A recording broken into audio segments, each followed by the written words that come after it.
love me. Can't keep it real if you really don't trust me. Come with a real, you hip in the front, so you get my meals. I'm gunning for the money, money in the bank. Come on with a dank, scrolling in the tank, rolling with the gang. You sitting out on the sideline tripping, I go to the hole with the rock like Pippin. Yeah. I'm okay. What up, though, and welcome to the Woodward Heavyweights live at WoodwardSports.com. Live. Easy, joined by Spin Morax. What up, though? Young Chris and Nicholas Kohloff. Let's go. Dial up today at 248-955-8779-6982. Set hike. What up, though? We got breaking news for you guys. Detroit Lions have officially, well, not officially, not tweeted out from the account, but they're rumored to hire Mike Kafka in some form of capacity on the offensive side of the football. A high position on the offensive side of the football. Probably like an offensive senior assistant. I would assume like passing game coordinator. Yeah. Do we have? Is that? I think Shaw's role right now. I've seen. Obviously, it's all speculation right now. We don't know how this staff is going to break down or who's going to have what roles. But people are saying David Shaw might be out because he was more of a Johnny Morton guy. And obviously, Scotty Montgomery has been taking a lot of interviews for different offensive coaching positions. That could be around the league. So maybe he goes to the Ravens. Maybe he goes to one of these assistant teams. head coach / receivers coach. Maybe, I don't know. It would make sense to have a quarterback coaching receivers. You know. Yeah. I like when my guys do this, but every quarterback's different. I think this is good. This is good news. I'm not going to overly freak out, and we're going to have a whole topic about it too. Did you want to do it right away? You wanted to give it? No, I feel like we should do it right away. Okay, I'm cool doing it right away. He's not the play. I don't want to freak out, I guess, too much about this thing because again, there's such thing as having too many cooks in the kitchen. And hey it's man, not even like we just had a similar situation last year with guys that meshed well. David Shaw, Johnny Moe, best buds. They came up under John Gruden together, right? But never translated obviously on the field offensively at a consistent level. I don't know. I don't know what to make of this yet. I'm not. It's definitely a good hire, without a shadow of a doubt. Yeah, I think he's a pretty good offensive-minded coach. I just don't know what capacity he's working, and I don't know. It's just that's what I'm waiting on. And if you're like Grim in the Woodward Sports chat, Mike Kafka was the interim head coach for the Giants last year. Once they moved on from Dayball, he was their offensive coordinator all year. So we'll see again what capacity he'll have in this offense. I'm fine with it. I liked him as a potential candidate for offensive coordinator, so I do like bringing him in here. It's never a bad thing to have good offensive minds in this room. Hopefully this now with two guys who I would say are offensive coordinator level and play caller level in this league with Mike Kafka and now Drew Petzing, hopefully that takes a vast majority of the offensive play call, offensive game plan, offensive scheme off of Dan Campbell's shoulders, and that's allowing him to free up to be more of the guy who is helping the whole team and focusing on keeping guys in line and keeping guys, locked in so things aren't slipping through the cracks. Also, Kelvin Shepard needs help on his side of the ball. Yep. That's so hopefully Dan can help over there, getting the guys juiced up, making sure guys are understanding their assignments, kind of I don't want to say quality control because that's obviously a much lower position, but Dan being the executive coach, hopefully that this will take some of that offensive burden off of him because both of these baldies have shown the ability to call plays in the NFL before and do it to a pretty successful tune. I thought that Mike Kafka obviously brought out the best in guys like Wan'Dale Robinson and Tyrone Tracy in the New York Giants offense. So hopefully they mesh well and they can throw things off of each other and the Lions offense will be smooth sailing next year. Yeah, I'm with you. That's the one thing. One of my biggest takeaways from this weekend is this defense is not like the others. We're looking at like the other teams around the league. And I know that Dan Campbell is an offensive-minded coach, and I had no problem with him having his hand in the offensive makeup of what this was. I thought he was a pretty good play caller outside of us not having an offensive line, but this defense needs a little care and love, both from Brad Holmes and Dan Campbell. So I think Mike Kafka, if it's truly like a senior role and he's going to have his hand in the mix a little bit, I appreciate that, and I applaud that because we need it. Hopefully they trust him enough to do it. I mean, this is a guy that's had head coaching interviews. This is a guy that was even before last year. I think he interviewed with the Cardinals before. Andy Reid, he played and coached under Andy Reid. Yep. Andy Reid always mentioned him as a brilliant offensive mind, even as a play caller. As a quarterback. He was always asking, hey, why is this guy here? What's the purpose for him being here? Like all the extra questions that you need to know or want to know if you're going to coach other guys up too. So Yeah, it could be huge. And you know what? You're looking at Petzing as the run game guy. Well, now here's your former quarterback to step in the room, maybe helping the passing part of it. I can't say anything's going to work for sure or not because I think the offensive line is still numero uno. That's what needs to be addressed. But A+ higher, honestly. As an assistant, just having this guy in the room, I love it. Yeah, for me, it's like I feel like what I'm about to say is kind of negative, but I don't mean it that way. It is a very good fail-safe for the Detroit Lions. And the reason I have to acknowledge that is because in multiple seasons, Dan Campbell has made a coaching change mid-season. So this then gives me somebody that I'm more confident in. Last offseason, it felt like if it wasn't Johnny Moe, it had to be Dan, and that's what it ended up being. And this one, it feels like based on what you guys have brought to the table information-wise, what I've heard, like this sounds like two quality candidates that can really contribute, that can step in and fulfill that one role if necessary. So I think you're right to worry about too many cooks in the kitchen, but I think it's also fair to point out that Dan Campbell has had success making midseason changes before, and it's good to have that depth in the coaching staff, not just the roster. Good fail safe. Hey, maybe he's there to tell Calvin Shepard where I don't want to use bad words. Where he got him. Start hot. Where he got him in the New York Giants game. I'll say that instead. He's got to bring up the Jameis play first day on stat. Yeah, that's where I bent you over. Yeah, exactly. That's where I wanted to go with this, because without Neighbors, without Scattaboo, I thought that offense did look fun for most of the start of the year when the Giants were super interesting, and then he comes in here, almost beats you. Straight up. Like, that was him. That was his offense. And you think about what they did the last 7 games after he took over as a head coach, and he was putting up 23.4 points per game, which would have ranked 14th in the league in front of Green Bay without Malik Neighbors, without Scattaboo. You have to think about it, and that was 2 games when they didn't have Jackson Dart playing. So that, to me, I like that for sure. You're bringing in another young, innovative guy. To be honest, I like him as much as Petzing. I like him more. Honestly. I liked him more than Petzing. I liked him more than A Petzing. lot of people did. I liked him more than He's Petzing. up there for me as well. I would say that he was probably my third favorite option on the market for offensive coordinator when it was going down to it. But maybe this is the little razzle-dazzle. Maybe this is a little spice on top, because you hear the complaints about Drew Petzing's offense it was very kind of boring. It was bland. It was missionary. It was predictable at points when you hear guys like Todd Bowles coming out there and saying, like, yeah, we kind of knew what they were running. And that was kind of the knock of Drew Petzing from Cardinals beat reporters, from everybody over there, was that it was a very I hate to harsh on it too much, but it was a very boring and predictable offense. Maybe Kafka brings in a little bit of that razzle-dazzle, a little bit of those trick plays, a little bit of those kind of off-platform stuff where you get a J-Mo in a different situation to put the ball in his hands in open space with guys going one way. Or maybe he oversees some of that kind of creativity that had been lacking from Drew Petzing in his time in Arizona. It's good for him, too. Obviously, this guy has taken multiple head coaching interviews. Why not go learn under Dan Campbell? That's where I'd want to go learn to be a head coach from is under Dan Campbell.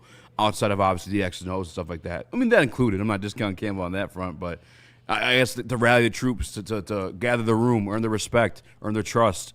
That's one of the places I'd go to. But yeah, I'm assuming it's probably going to be like a pass game coordinator or some sort / assistant head coach. That's what I'm expecting. Anakin Skyogre with the super chat says, "I'm shocked he didn't take Philly's job." Yeah, it's kind of crazy. Again. I don't know if it's officially offered. I'd have to assume he was not offered an offensive coordinator position. Yeah, because you want to coach under Dan Campbell and you're friends with Petzing or whatever, but if you're offered an offensive coordinator spot, I'd assume that he would take it. Here's a quote from Andy Reid. He's very smart, meticulous in his preparation as a player. Inquisitive. He wanted to know everything about all the spots and positions and how they affect the play. He's a good person, so I thought that would transfer into being a coach. Obviously, when he brought him in to be passing game coordinator for them too. So I'm assuming that's the role, and his next step will probably be head coach from there. If not an OC somewhere, maybe OC. Not for us. We're gonna hope Petzing works out there. Yeah. I don't know why I said that out loud. That hurt. Could it be Petzing blows up 1 year, one hit wonder? Next Wonder Boy, offensive mind, could you see that? And then you get Kafka moving over. That's talking about a coaching tree getting built right there if we're going to be positive today. But yeah, I'm fired up. I mean, I like this move. I think it's a really quality move that helps, I think like Chris said, almost insulate, if shit does go south. Oh, stop, guys, but stop. I think it's a smart move, and I think 3 out of the 4 of us weren't thrilled about the first coaching hire, this offseason for the Lions, which is a massive offseason, in getting back to the playoffs and Super Bowl contention. I will say that's where my first line of thinking went to the cooks in the kitchen part. Because you saw it last year. Yeah, and last year was a better scenario. Like, these two were fucking thick as thieves. Best friends. You promoted Hank Fraley as well. You gave Scotty Montgomery more say in the offense as well, and obviously it didn't work out. So hopefully everyone's roles are very defined and they understand them completely, because all of these guys both have ambition of being head coaches in the league. Yeah. So they're going to try to do everything they can to put themselves in the best situations, thus putting the Lions in the best situation. How about Bomber's idea here? Split OC play calling duties, like Monty and Gibbs vibes. Run it. Nope. We get Petzing one series, then Kafka one series. Oh, this is a Kafka series. We're good. Yeah. No, I mean, like I said, it's good to have good minds in the room. And this is a guy who was well sought after as an NFL coach and as an offensive mind in the league. So you bring him in, and like I said, maybe it's a little bit of razzle-dazzle on top of the somewhat boring offense that Petzing likes to run. LaBartney, shout heavyweights in the U.S. infrastructure. I'll be around for 15. Listen to the rest tomorrow. Shout out. Appreciate you, brother. I appreciate you, brother. Could Thank we you for have tapping a in, man. coaching staff training camp battle? Is that what Steve Lehman says the Lions are collecting ball guys. Easy should apply. Man's is going to be hyped. Which one of them's going to win the battle for play caller? Maybe it's that in camp. They did say, Dan 100%. Campbell always he likes to bring in competition. He likes to bring in. They did announce Petzing today. They announced Petzing officially as OC today. Okay. I was wondering what the position. Okay. Well, we'll see, man. I don't want to take too much from it. I don't want to we're going to the bowl. It's kind of hard to say that from a guy in a secondary role, Yeah, is it a good hire? For sure. It's Yeah. a good hire. It's good to bring in good offensive coaches, but Yeah, because you liked him better than Petzing. So I did. I don't know. I have so many questions. I'm hyped. No. I know you're hyped. I'm not going to get overexcited about a offensive assistant. Yeah. Maybe he's just throwing in some plays there for Petzing. I'm sure. Like I said, I think the biggest thing and the biggest takeaway for me is that Dan Campbell is going to be way more removed from this offense than he was last year. Yeah. And I think now he's bringing in 2 guys who have experience calling plays, 2 guys who have experience running offenses, a guy who has experience running a team, and that will allow him to be more of the executive coach to make sure that this, because remember, throughout, how many times did they say, or did Dan Campbell or players or whoever come to the podium and say, we're not playing complimentary football. Mm-hmm. We're not doing everything, somebody's off at some times. And throughout the season, it was the offense doesn't look good in this game, or the special teams doesn't look good in this game, or the defense doesn't look good in this game. So this will allow Dan Campbell to have more of an oversight over all aspects of the team rather than how much time he was dedicating to offense and game planning and play calling. So I think that's a very good thing. Yeah, I think the defense needs some 10 or 11 care. Yeah, that's also, I understand you had an open spot at offensive coordinator, but I would like to see the additions to the coaching staff or the upgrades to the coaching staff being brought in defensively. Yeah. Because that's where you really struggle. They did retain Jim O'Neill. They who did. was like their safeties coach. Yeah, that's good. Which I think the safeties did all right. Outside of the run game mistakes in the back half of the season, whether that's practice squad guys or what the excuse is for that one, I still don't know to this day, but we'll see, man. The defense definitely needs some dressing up. I would have backed out of the bridge truck for an elite defensive coach. I don't know what happened with Brian. Did you see one of the guys under Brian Flores from the Vikings, he retired because he didn't want to work with Brian Flores. He's an asshole. I guess that's one of the reasons he didn't get a head coaching job elsewhere. I kind of want an asshole on this team's defense. Yeah, I don't mind having I'm an cool asshole with at having DC. an asshole as a DC. Yeah, I'm kind of cool with that, AG was too. kind of an asshole.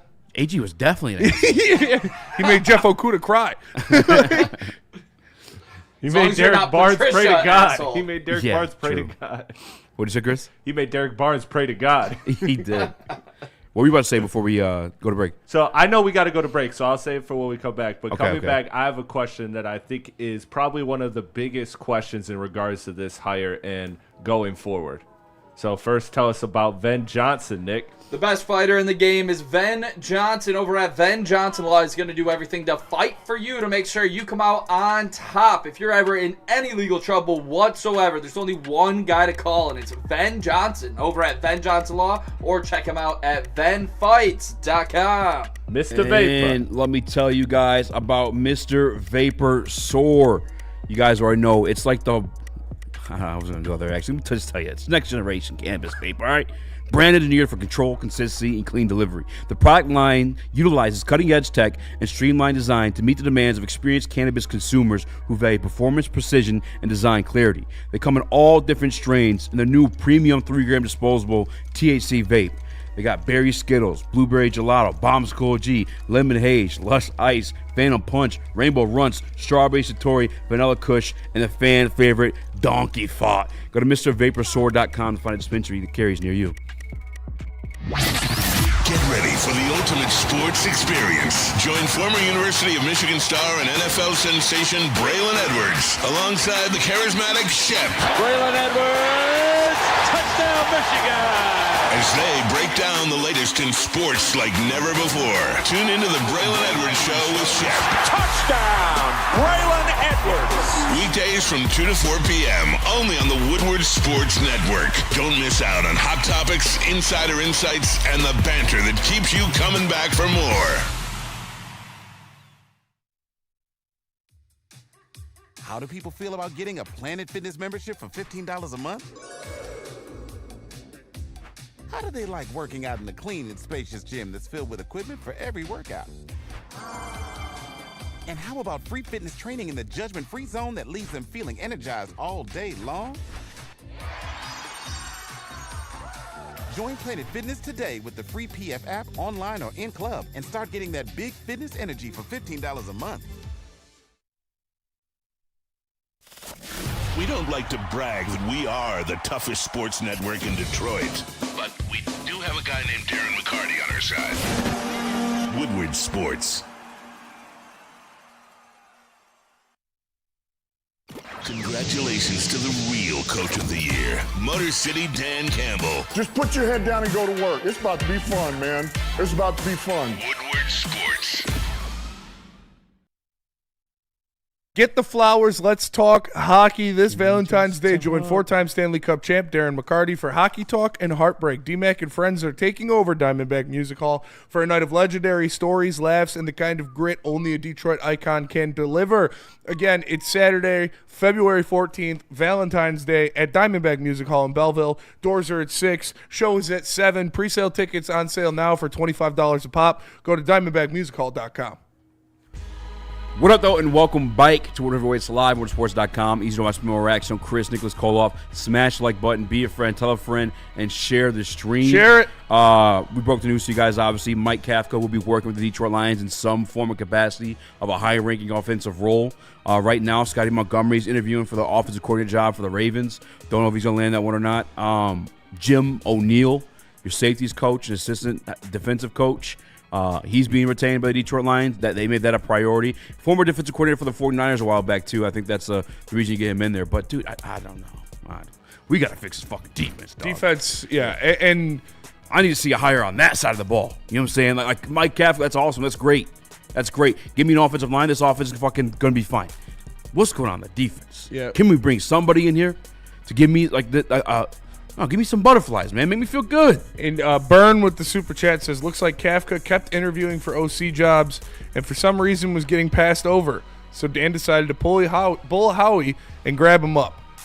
Well, I mean, he was probably getting passed over because they didn't think he was a good enough candidate. For some reason, every coach didn't want this guy as their OC. Lions just got to steal. No, I mean, yeah. He obviously didn't, land any of those jobs. I like him. I like I said, I like this hire. I think it takes a lot of the pressure off of Dan Campbell to where he can kind of not worry about the offense now, because even under Johnny Morton, he still didn't know, like, am I going to have to call the plays? What's going on there? Now you brought in two guys that are more than capable of calling plays for an NFL offense.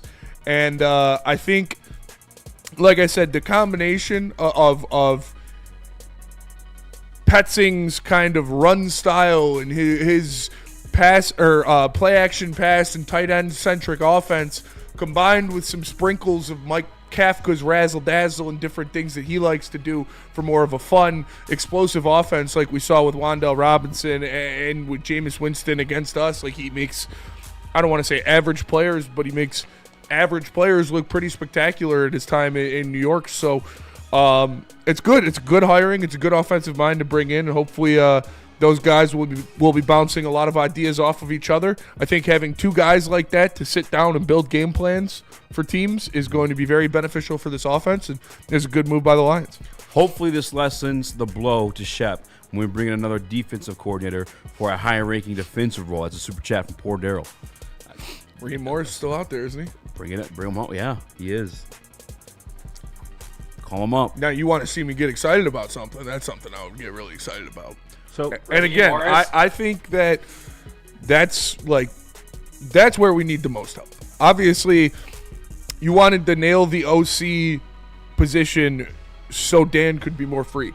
So Dan wouldn't have to worry about that. So Dan would be able to go back to making sure his sideline's in order, making sure all three phases of the game, that complementary football that you heard them mention ad nauseum throughout this season, that is more locked in. And this bringing in Kafka to pair with Petzing, as like I said, we're assuming it's going to be the passing game coordinator role, but obviously they could just make up any kind of title and give it to him. So yeah, but him and Petzing will be the two bald heads that run this offense. So I'm excited to see what they can do.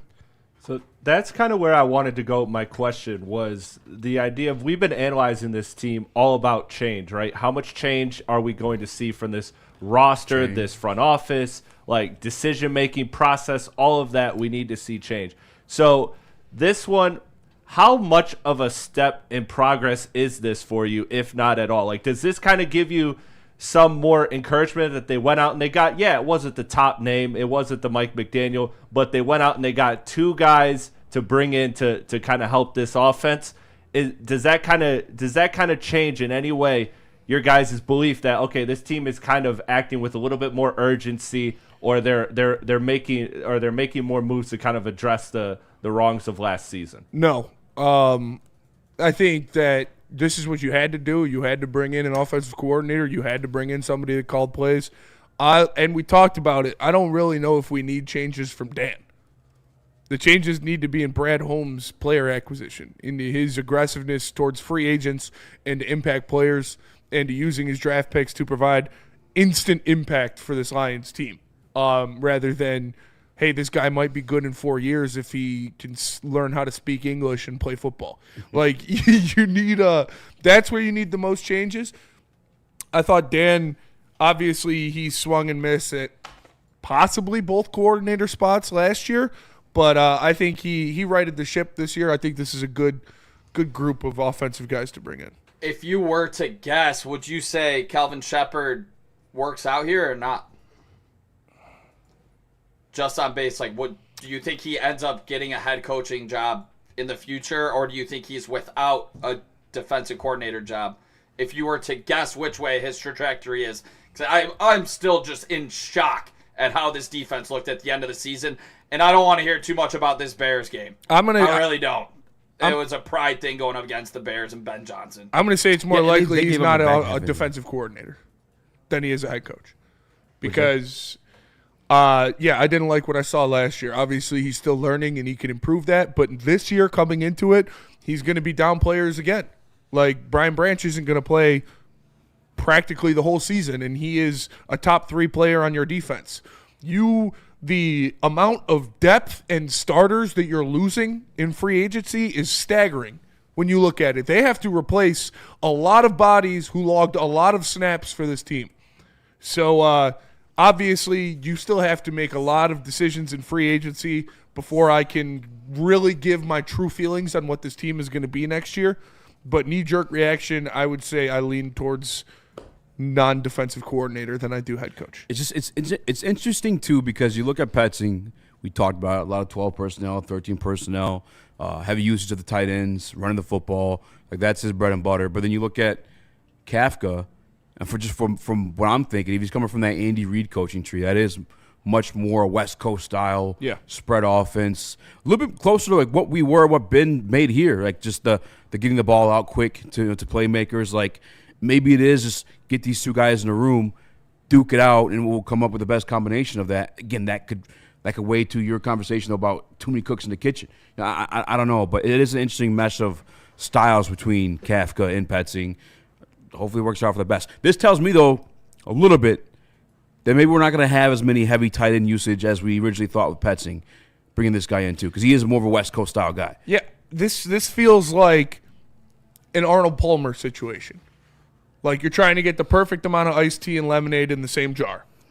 You've got the perfect amount of the tight end first, 13 personnel, run the ball, smash mouth, three yards in a cloud of dust type of thing with Petzing. Spread. Versus movement, spread, finding open spots in the defense, creating mismatches in the secondary with Kafka. So I think he's trying to Frankenstein one elite offensive coordinator out of these two guys that are pretty one-sided, in my opinion. Do you like that?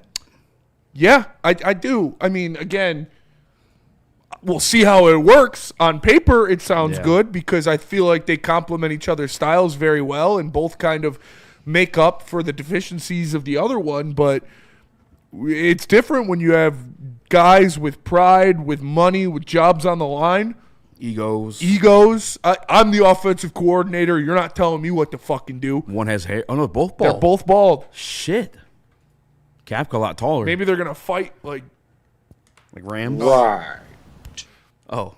I got to get a meme up there real quick. I just thought of it. Dr. Evil? No, it's those two dinosaurs hitting headbutts. Yeah, it could be that. Oh, it's like bald cap dinosaurs? I saw the Diglett one. I'm like, wait, who the was Diglett one is pretty funny. That Those are three bald Thank men. you. Yeah. This one's going to be good, too.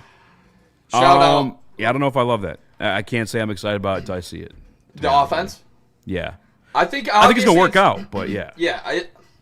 This offense, like we said last time, it's the time that they struggled this season was going up against some of these top defenses. And, the top defenses, they staggered you up the middle a lot. Jahmyr Gibbs didn't look the same. He would get hit in the backfield. Jared Goff getting pressure up the middle. He turns into a pumpkin. We all know these things. If you fix that, this offense is going to be successful. But to me, I think the biggest thing is not getting somebody new in here on this defense. I just really didn't love what we were seeing this year, but it seems like Dan Campbell has all the faith in the world. Hopefully, Kelvin Shepherd can develop year two like we've seen a lot of players, develop year two. But I had this crazy stat. You guys may have seen it. I sent it to Chris here. We're talking about possibly bringing in like a Raheem Morris or something like that. Would have been awesome. Mm-hmm. Raheem Morris was brought in by the Falcons over head coaches Mike McDonald, who had the number 1 defense this year, and Mike Vrabel, who had the number 2 defense this year scoring-wise. The Atlanta Falcons hired Raheem Mostert over both of them in 2024. You just hate to see it from the Atlanta Falcons, after blowing it in the Super Bowl. Yeah, the Falcons, just a crazy, Falcons are ass. Crazy slip right there. 2 head coaches that are now in the Super Bowl with the number 1 and 2 scoring defenses in the NFL. That's insane. That is brutal, to say the least. It's terrible. That is terrible. Yeah, I don't know, man. Somebody just told me Peaceful Craig, so you take Drew Petzing's head, the Kafka's head, and make one big fat ass. Big pair of titties. What if Dan Campbell comes to the podium and announces he's wearing a bald cap, or he's just completely bald? That would be funny. Somebody chirping in the chat real quick just to try to fact check me. It was 1 and 2 scoring defense. Thanks, buddy. Got him. That's how I rank my defense, by the way. The yard shit's weird. I do how many points you let up. Yeah.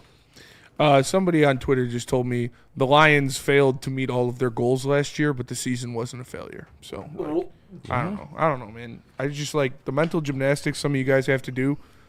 with your refusal to just admit that they sucked last year. Yeah, they're pretty bad. Like, get over it. It's okay. They're not the greatest team of all time every single year, always. Like, they had a bad year. It's okay to say that. I ain't say that with a $5 super chat. It says we need to invest in the car wax, turtle wax to keep these guys' heads super shiny, thus releasing their offensive genius. That is true. You want to keep that fucking packed up in there. And we now have 2 weapons. We play in Miami this year, right? What? Yeah, we do. Like, Miami sideline has it to where the sun shines on the. We could shine back. We could shine both of their heads directly at their play callers. Maybe that's his role in this offense or this team. He's the flashlight. Use your dome to blast it in the eyes of opposing quarterbacks. Yeah. I just need you to This is the guy on the sideline with a flashlight right next to his head.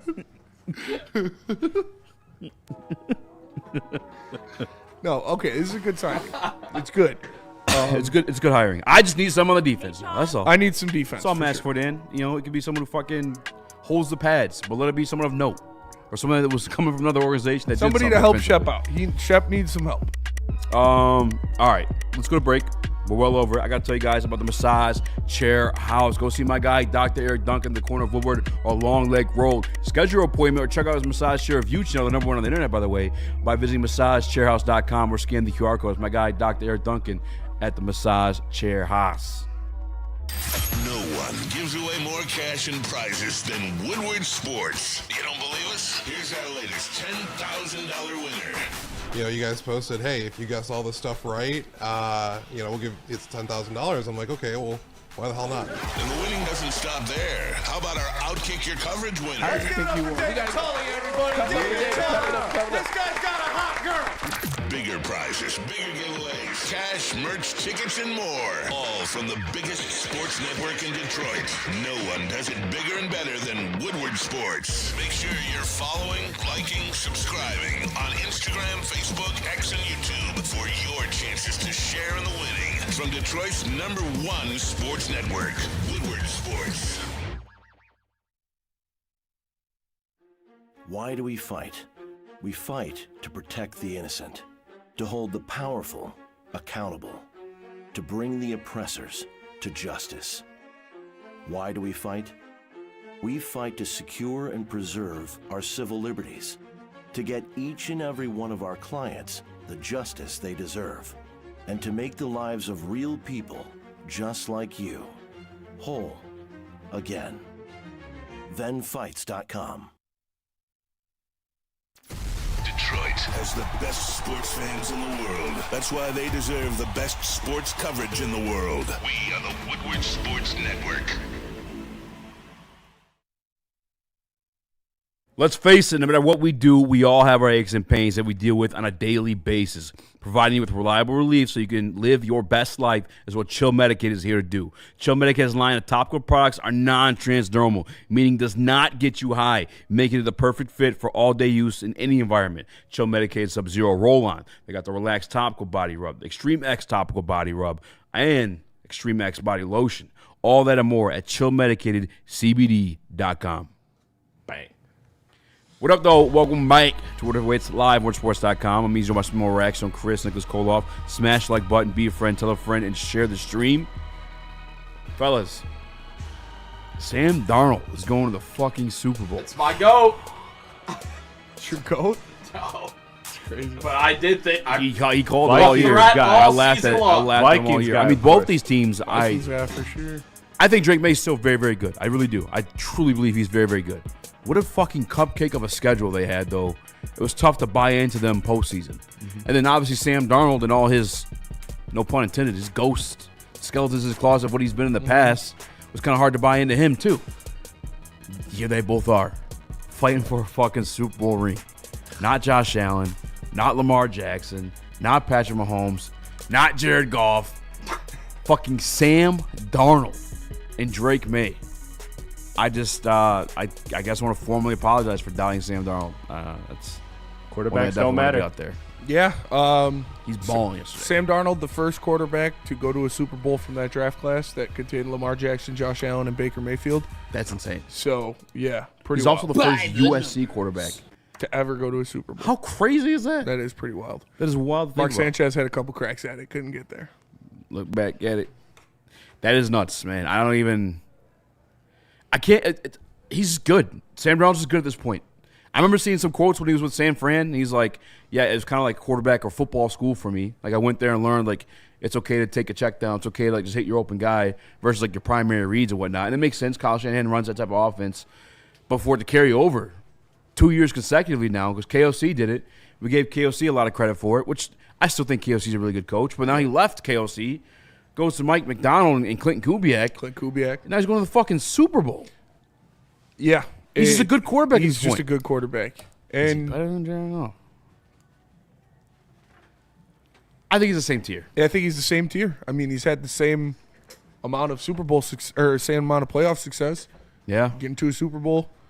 But Jared Goff has like a couple more playoff wins than him. One more playoff win. Oh wait, no, 2. I think they were 2, the number 1 seed. Yeah, 2. But Sam Darnold has really got himself out of. He beat the New York Jets allegations, and not a lot of guys can do that. Like, you go to the Jets, that's normally where you die. And Sam Darnold beat that. Like, Geno beat it for a little bit, and now they're back. I mean, he went to the Raiders, so that's going to happen. But no, good for Sam Darnold, man. He's playing very well, and I really liked. Rex Ryan was talking about it before the game. He was like, you got to trust him to be the guy that he's been all season. You can't think of, it's Sam Darnold back there. He's gonna blow it. No, you got to allow him to rip that bitch outside the numbers and be a guy. He did. That's exactly what he did. Exactly. I think that's one thing. I mean, Jared Goff hits those throws downfield as well. I don't want to say he doesn't. Those specific ones, Eazy, those were not getting through the tightest window in the world. Stop it. I know this same a couple of them boys, though. Stop it. I think one thing that you can talk about that he does do extremely well that Jared Goff has a tough time doing is when it is pressure on that right side or left side, whichever way Sam's rolling out to, we see Jared Goff ground those balls a lot before he's able to get them out to said tight end for 7 yards. That puts you in a 2nd and 3 instead of a 2nd and 10. I think that's one thing Sam Darnold has been able to do extremely well, and he was able to do yesterday to keep that offense on schedule. That part of it, Jared Goff has struggled with getting on the run, like momentum out to the side, and making, the one guy just hesitate a second where he can get that ball off on the run to his right or left to pick up the 7 yards instead of just grounding that ball, which we have seen with Jared Goff. Yeah. I think that's one thing. Instead of being in 2nd and 10, 2nd and 3rd. But I think Jared Goff makes those 2 big throws yesterday that Sam made that were elite. Jared Goff can make those throws with time. Last take night, that away from him. Sam Darnold was pressured 35% of his dropbacks. I mean, he completed 5 of 11 for 102 yards and a career high 3 touchdowns. 3 touchdowns? All under pressure. 5 of 11? 5 of 11. So over 50% with over 100 yards and 3 touchdowns while under pressure? Yeah. I was told if your offensive line doesn't keep you perfectly intact, there is no chance you'll be able to complete a pass. Sam Darnold said, hold my beer. Labartney with the super chat says, also, I'm cool with the Labertini nickname. Shout out. Okay. Yay. All right. I called Labartney for the last super chat. He's like, I don't like it. Yeah, I just did too. All right. Let's go. But no, Sam Darnold, man, that was an impressive show, and that was, a very good team and a damn good front seven that he went up against. Obviously, the Rams secondary leaves some to be desired, but that front seven's pretty nasty. And KG said it on BDE today, and I know Puka's crazy, and Puka Nacua is one of the best players in the league. Jackson Smith-Njigba is just as good. Like, the way he gets open, Jason's his sick. ability to receive the ball. Like, he might be like a more athletic St. Brown. He is. That's how I see it, too. Yeah. With playmaking. He's just insane, man. JSN is insane. Every game he's open on that post route. It's like Sam had the game-winning touchdown to him that first matchup, or the second matchup against the Rams that allowed them to be the 1 seed. But he missed the throw last game in the NFC Championship game. But he hit it for a game winner. For some reason, it's like a skinny post. I don't even know what you call it, but he is always open on that post. And JSN just gets open no matter what it is. So does Puka for that matter. But That one-handed, doesn't even flinch in his hand grab was incredible. Insane. That was and the one he had where he was out of bounds, like in the back of the end zone, just snagged that bitch. He's crazy, man. And Sam Darnold's playing for a Super Bowl before my team. Yeah, it's depressing. I mean, we can talk about the defense part of it. I heard a little bit of what Neil mentioned today. Yeah, Sam Darnold and second-year Drake May. Drake May has more wins than any player in their first or second season. Like, damn, this year he has more wins than any other player in their first or second season.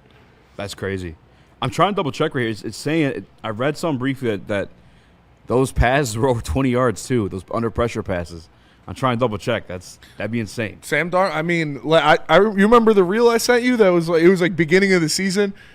Before he was balling all season, it was like Sam Darnold's funny because that number 3 overall pick comes out of him sometimes. It does, bro. And he makes these insane down the field off premise throws. That's what I'm saying. When it was like Goff can make. Goff cannot make a lot of the throws that Sam Darnold can. The couple throws, Sam Darnold's like he looked very fucking good yesterday. His off-platform and ability to throw on the run is impressive, and we've seen Goff do that at times too. But Sam Darnold this year he's been immaculate. I'm saying it looked like his wide receivers had a couple steps on those throws. He wasn't just perfectly placing it through a sliver across a corner, below a safety. That's what I'm saying on those 2 specific throws that I'm recalling right now. No, so it's J-Mo and Amon-Ra St. Brown's fault that Jared Goff. No, I'm just kidding. Not today. Yeah, Sam Darnold, Drake May in the Super Bowl, man. And since we're giving credit to guys balling yesterday, White Boy winner continues. K9. I know we gotta go to break, but K9 was. Why the fuck? Maybe to survive the longevity of a 17-game NFL schedule as a running back, I would give in. There is no reason. I'm salty as a K9 fantasy owner and as a K9 fan. They had a fucking split carries with Zach Charbonnet. Yeah. I mean, that guy is just fucking special on the field. I don't mean that in a disrespectful way. He's just a really good football player. That one juke that he had on Spates, they did like an aerial review of it, was just disgusting stuff. K9 is, I think, the top 10 back in the league if he's treated like the bell cow that he should be. But again, maybe it's a smart thing. They wanted to keep him fresh for the postseason so he could play these type of games. Who knows? But we do have to go to break. Come back. We're going to continue this conversation. Maybe a little Sam Darnold versus Jared Goff combo. I'll introduce it if you guys want it. I got something to say on K9 before we do. When he does that shoulder hezzy specifically, it looks like some of those Barry highlights. Man. Specifically, the shoulder hezzy that he completely fools people, which I've seen, more than anybody. Shout out the Michigan game before Spenny gets to it here. 5 touchdowns. Yeah, he just scored another one. The shoulder hezzy is unbelievable. That was. I love watching K9 run the ball, and I know I'm not supposed to say that, but I do. You're allowed to say, dude. He's great at running the football. Yeah, you can say you like watching that all day. I've been pulling for. I mean, I've thought the Seahawks were better than people gave them credit for all year. And you did. Shout out them. You definitely deserve credit for that. I'm pretty sure K9 converted a 3rd and 10 for them in that fourth quarter. To draw the clock. Was it the receiving one? Yeah. Yeah. He's just insane. It's Jay Stees says, y'all sleeping on JG, man. He was nice with McVay. He had his best years of his career with the Lions. We know what Jared Goff is. Jared Goff's damn good. He can't make some of the plays that Sam Darnold made last night. I'll say that. And that's okay. Different players are good at different things. And I think you saw sometimes, when Stafford, maybe if he could have had another gear, he probably could have ran for a couple of those first downs. And I thought that 3rd down and goal, he could have. He did, yeah. He's probably got lit up. He's old, man. And maybe that's his back was like, no, don't do it. And I'll tell you what, you talk about the only reason Sam Darnold's good is because his receivers get open, Nick. That's what you said, and you mean it. They're going to have a hard time getting open against Christian Gonzalez and Carlton Davis in the Super Bowl. I will put Hondo flat out money line. I got Hawks if you want to take the Pats. I'll have to see. So I'm watching the Sam Darnold plays. I'm probably not going to bet it with you. If I bet it, I'll bet it with a sports book where I would get much better odds. Yeah. You guys got to promise you're not going to fight Friday. That's all I want. No promises. I didn't say no. All right. Yeah, that's great to hear. That seems like if Michigan's going to win, Spenny might be a little salty, but we'll have a bunch You of guys great got to ride food. back together too? Mm-hmm. With Jeff, too. I'll be driving and have Jeff handle my light work. You better take some Ambien with you. In case they lose, you just sleep on the way home. I'll be straight. Jeff ain't gonna let him sleep. If No, that's yeah, the we're gonna be case. fine. Jeff's gonna It's be talking shit. early February college basketball with 2 more matchups probably this season. SMT 14811 says, I think I saw Justin at the casino in MP. He's 5 foot. Yeah, he's a short guy. You probably saw him. He's not the tallest guy. I hope Justin sees that. He's probably like 5'6". Justin? Yeah. Justin's taller than that. He's like Oh. 5'9". I don't know. 5'9", 5'10". 5'9" on skates in his book. Did you see Diego Pavia? He was listed and he's listed as 6'207". Yeah. Measuring at 5'9", 196 or something like that. Yeah, we had that was debunked a while ago. We had eyes at the SEC Media Day back in the fall, and our guy told us, yeah, there's no fucking way he's 6 foot tall. Yeah, he's not. Officially. All right, let's go to break. Come back. Tell us about Lady Jane's. Lady Jane's Haircuts for Men. Lady Shout out to Jane's. JC for taking care of me. You can get an amazing haircut like this yourself. Open 7 days a week. Walk-ins are always welcome. Stop in, sit down, relax, get an award-winning haircut from one of our lovely, talented stylists. Hot leather, neck shave, scalp massage, hot towel treatment, all wrapped into one in the King's treatment. That's what I get, and you can get it too. Lady Jane's Haircuts for Men. Open 7 days a week. It's wicked awesome. Love Woodward Sports? Love wearing clothes? Then you should be wearing Woodward Sports clothes. Check out our full line of merch at woodwardsports.com. Just click on shop. We have all your favorite designs, like Dan Campbell kneecaps, Woodward Golf, and of course, our own logoed out merchandise. Men, women, infants, kids, all love Woodward Sports. Impress your friends. Impress your boss. Impress your dog. Buy Woodward Sports merch today.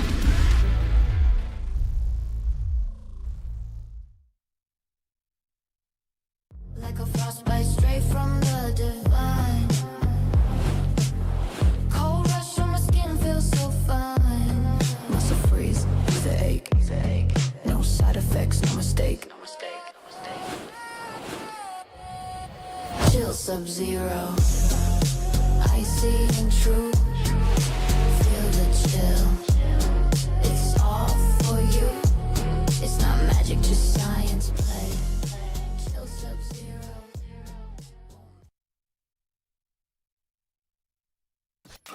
A ton of fun, a ton of sports, and a ton of man meat. Welcome to the Woodward Heavyweights, live daily 5 to 7 p.m. on Woodward Sports.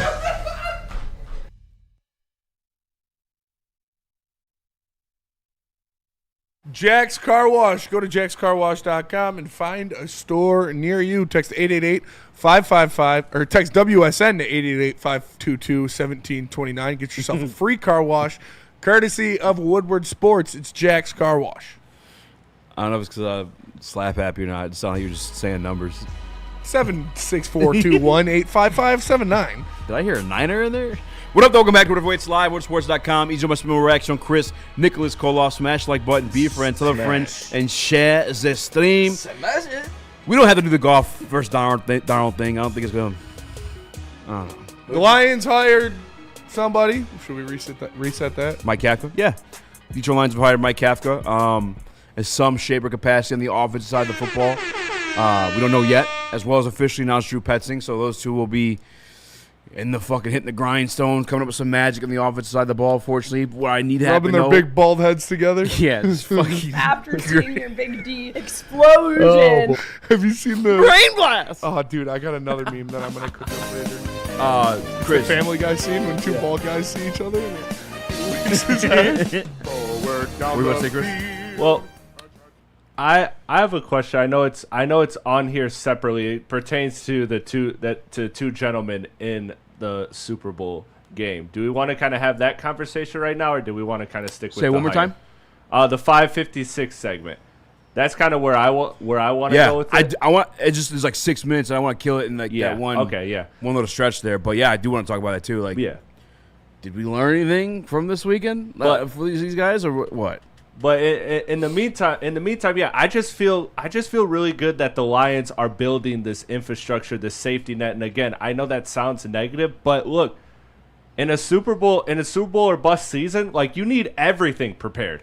You need every single thing prepared, every avenue open, because maybe there's a world in which say you had a second coordinator you trusted in-house when Johnny Moe wasn't working out last season. Maybe that person could have gotten the offense under the right reins, and then you could be in the playoffs, and then from there anything can happen. So that's like looking to fail almost. Yeah, you can't hire somebody expecting, all right, well, if the first guy we hired didn't work out, we got this guy too. I think you just are looking to bring in opposing ideals, and these guys are two different offensive minds. We talked about Petzing likes the big sets, the tight ends, the run the ball, the play action, things like that, while Mike Kafka comes from the Andy Reid West Coast spread them out, run and gun type of offense. So I think they complement each other very well, and hopefully these two minds can meld into one Ben Johnson-esque play caller. Maybe even Kafka is brought in to do some other things as well outside of coaching. Like maybe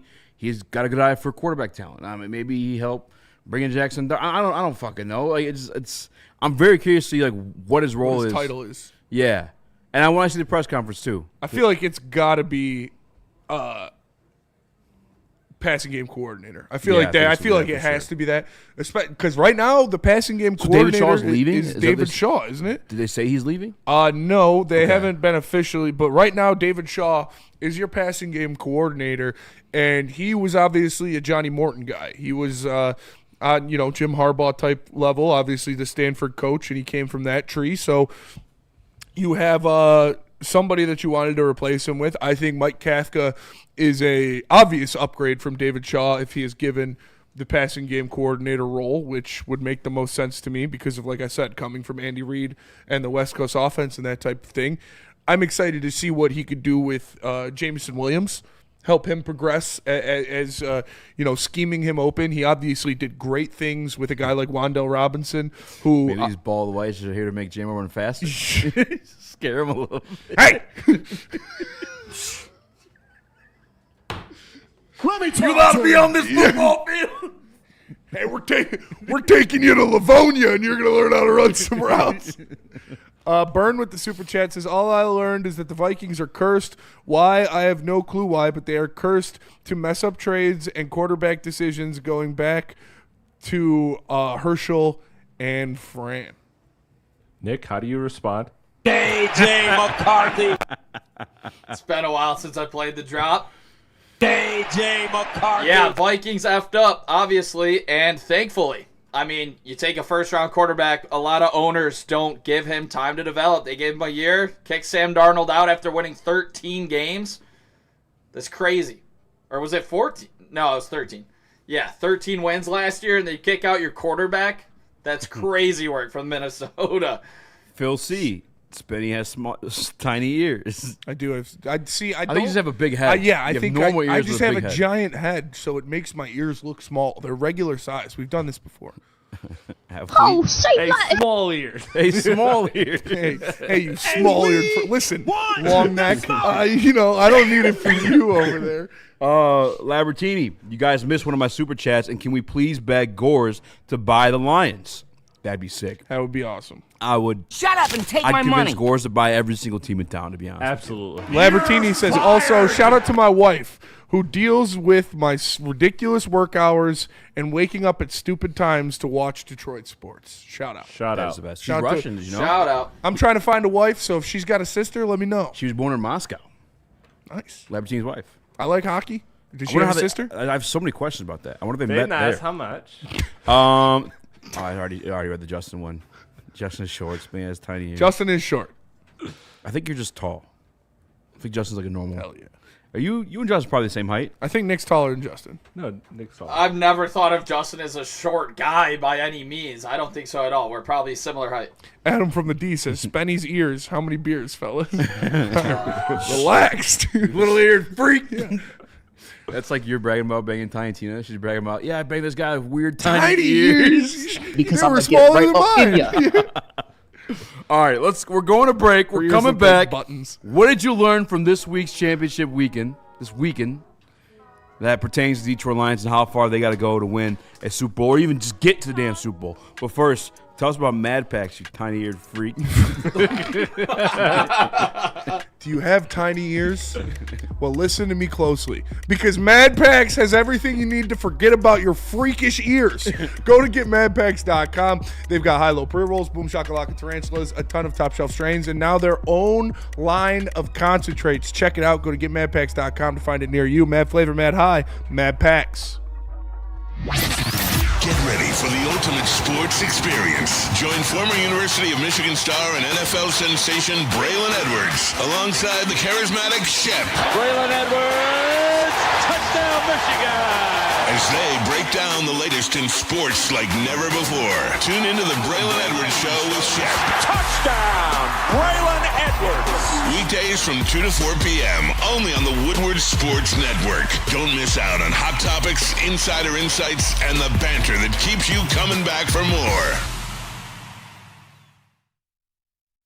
Walk into any Lady Jane's Haircuts for Men today. Open 7 days a week. Sit back, relax, and enjoy precision haircut, scalp massage, hot leather neck shave, and hot towel treatment from one of our talented stylists. Step up your game this season and take advantage of our $20 haircut special.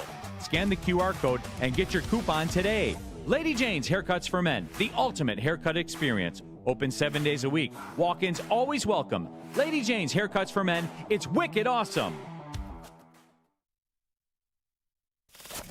We don't like to brag that we are the toughest sports network in Detroit, but we do have a guy named Darren McCarty on our side. Woodward Sports.